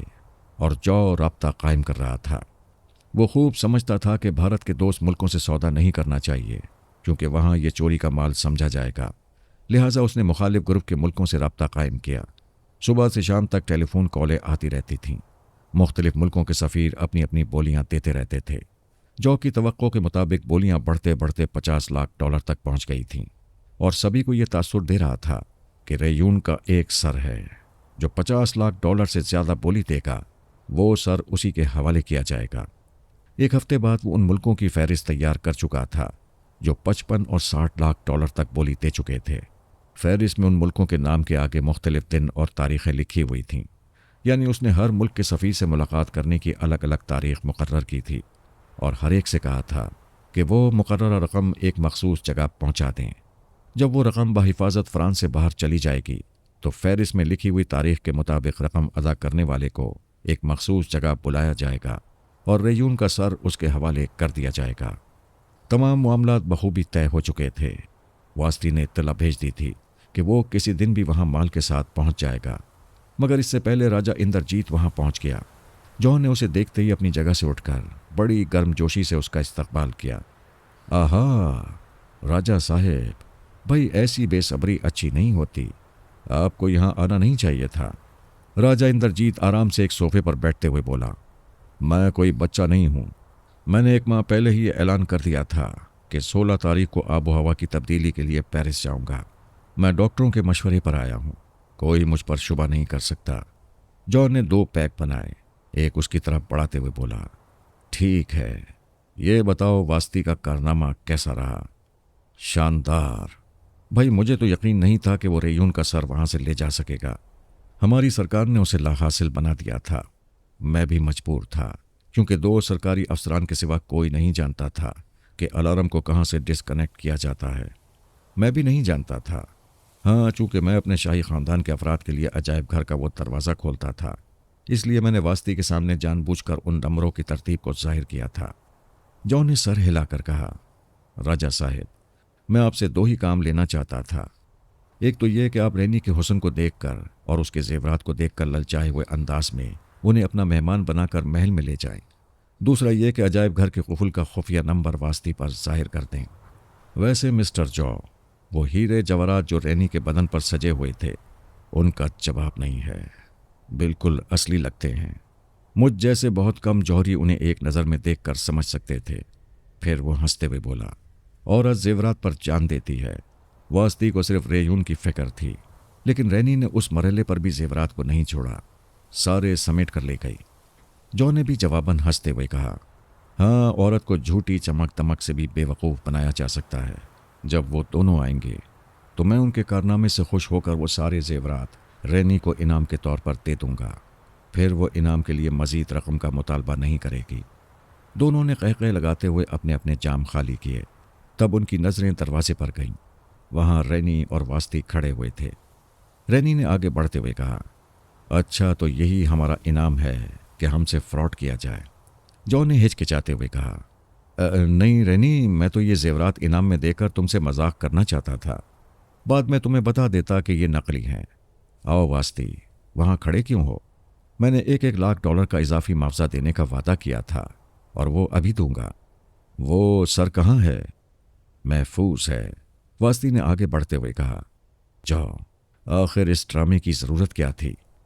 क्या ये राजा साहिब हमें सीधे साधे अंदाज में मेहमान बनाकर अपने महल में नहीं ले जा सकते थे? राजा इंद्रजीत ने कहा, बात यह है मिस्टर वास्ती कि वहाँ मेरे साथ जो मुसल्लह गार्ड्स होते हैं वो सब हिंद सरकार के तनख्वाहदार हैं, एक तरह के जासूस हैं। मैं उन्हें यही तासुर देना चाहता था कि तुम लोगों से अचानक मुलाकात हुई है और तुम बहैसियत प्रिंस मुझ जैसे राजा के मेहमान बनने के काबिल थे। महल के अंदर भी मुझे शुबा है कि वहाँ सरकारी जासूस मुलाजमों के रूप में मौजूद रहते हैं, और फिर तुम्हारे जैसे बाकमाल आदमी के सामने अपनी असलियत जाहिर करने की ज़रूरत ही क्या थी? जॉन ने एक बड़ा सा लिफाफा राजा इंद्रजीत के हवाले करते हुए कहा, यह मुआहदे की बाकी रकम है। अब आप जाएं, मैं वास्ती से चंद बातें करूंगा। राजा इंद्रजीत वो लिफाफा लेकर चला गया। उसके जाने के बाद जॉन ने पूछा, रेयून का सर कहाँ है? वास्ती ने एक सिगरेट सुलगाते हुए कहा, हांगकांग में। क्या मतलब? जॉन ने नागवारी से पूछा। मिस्टर चॉ, मैं चोर हूँ, शरीफ आदमी नहीं हूँ, और एक चोर दूसरे चोर से मोहतात अंदाज में लेन देन करता है। मैं रैनी के साथ आज रात की फ़्लाइट से हांगकांग जा रहा हूँ। आप अपने एजेंट बॉब को $2 लाख के साथ वहाँ भेज दें। हम रेयून को उसके हवाले कर देंगे। वास्ती ने यह कहकर रुखसती मुसाफे के लिए हाथ बढ़ाया। जॉन ने हाथ मिलाते हुए मुस्कुरा कर कहा, नाइस डीलिंग, मुझे तुम्हारा तरीक़ेकार पसंद है। यही होना चाहिए। तुम जाओ, मैं बॉब को हांगकांग भेज दूंगा। वास्ती ने मुस्कुराकर रैनी को देखा, फिर उसकी कमर में हाथ डालकर दरवाजे की तरफ बढ़ गया। जॉन ने पुकार कर कहा, मिस्टर वास्ती, मैंने सुना है कि दिवाली की रात तुमने बड़े बड़े सरमायादारों का कबाड़ा कर दिया था। वास्ती और रैनी ने दरवाजे पर पहुंचकर उसे मुस्कुरा कर देखा। जॉन ने कहा, तुम 100% मेरे मतलब के आदमी हो। मैं बहुत जल्द तुमसे दूसरा ज़बरदस्त मुआहदा करूंगा। वो दोनों मुस्कुराते हुए चले गए। उनके जाने के बाद जॉन ने दिल ही दिल में हिसाब लगाया कि रेयून को हांगकांग से वापस लाने में कम से कम 1 हफ्ता लग जाएगा, और वो इधर तमाम ग्राहकों को डिलीवरी की तारीखें दे चुका था। उसने आगे बढ़कर अपने दफ्तरी दरवाजे को अंदर से बंद किया, खिड़कियों के पर्दे खींच दिए और फिर अपनी मेज़ और कुर्सी के पीछे पहुंचा। वहाँ एक चोर दरवाज़ा था। वहाँ से गुजरकर वो एक तंग सी राहदारी में पहुंचा। उस जीने से उतरकर वो एक तहखाने में पहुंचा। तहखाने का वो हिस्सा एक पुरलुत्फ ख्वाबगाह की तरह सजा हुआ था। एक तरफ संग तराशी के बहुत से आलात पड़े हुए थे। प्लास्टर ऑफ पेरिस का ढेर नजर आ रहा था। फोम के मुलायम बिस्तर पर शीबा नजर आई। बूढ़ा संगतराश जेम उसके सीने पर सर रखे लेटा हुआ उससे कह रहा था, अब मैं यूनान वापस जाना चाहता हूँ। शीबा ने उस बूढ़े के बालों में उंगलियां फेरते हुए कहा, बस एक और सर दो, उसके बाद मैं भी तुम्हारे साथ यूनान जाऊंगी। जॉन ने उन्हें नज़रअंदाज करते हुए एक बड़ी सी आनी अलमारी को खोला। उसके अंदर रेयून के 10 सर रखे हुए थे। वो 10 बिल्कुल मुकम्मल थे। बूढ़े फनकार ने असल और नकल में कोई फर्क न छोड़ा था। जॉन ने एक सर को संभाल कर उठाया, फिर उस अलमारी को लॉक कर दिया, क्योंकि आज की तारीख में सिर्फ एक ही सर का सौदा तय होना था।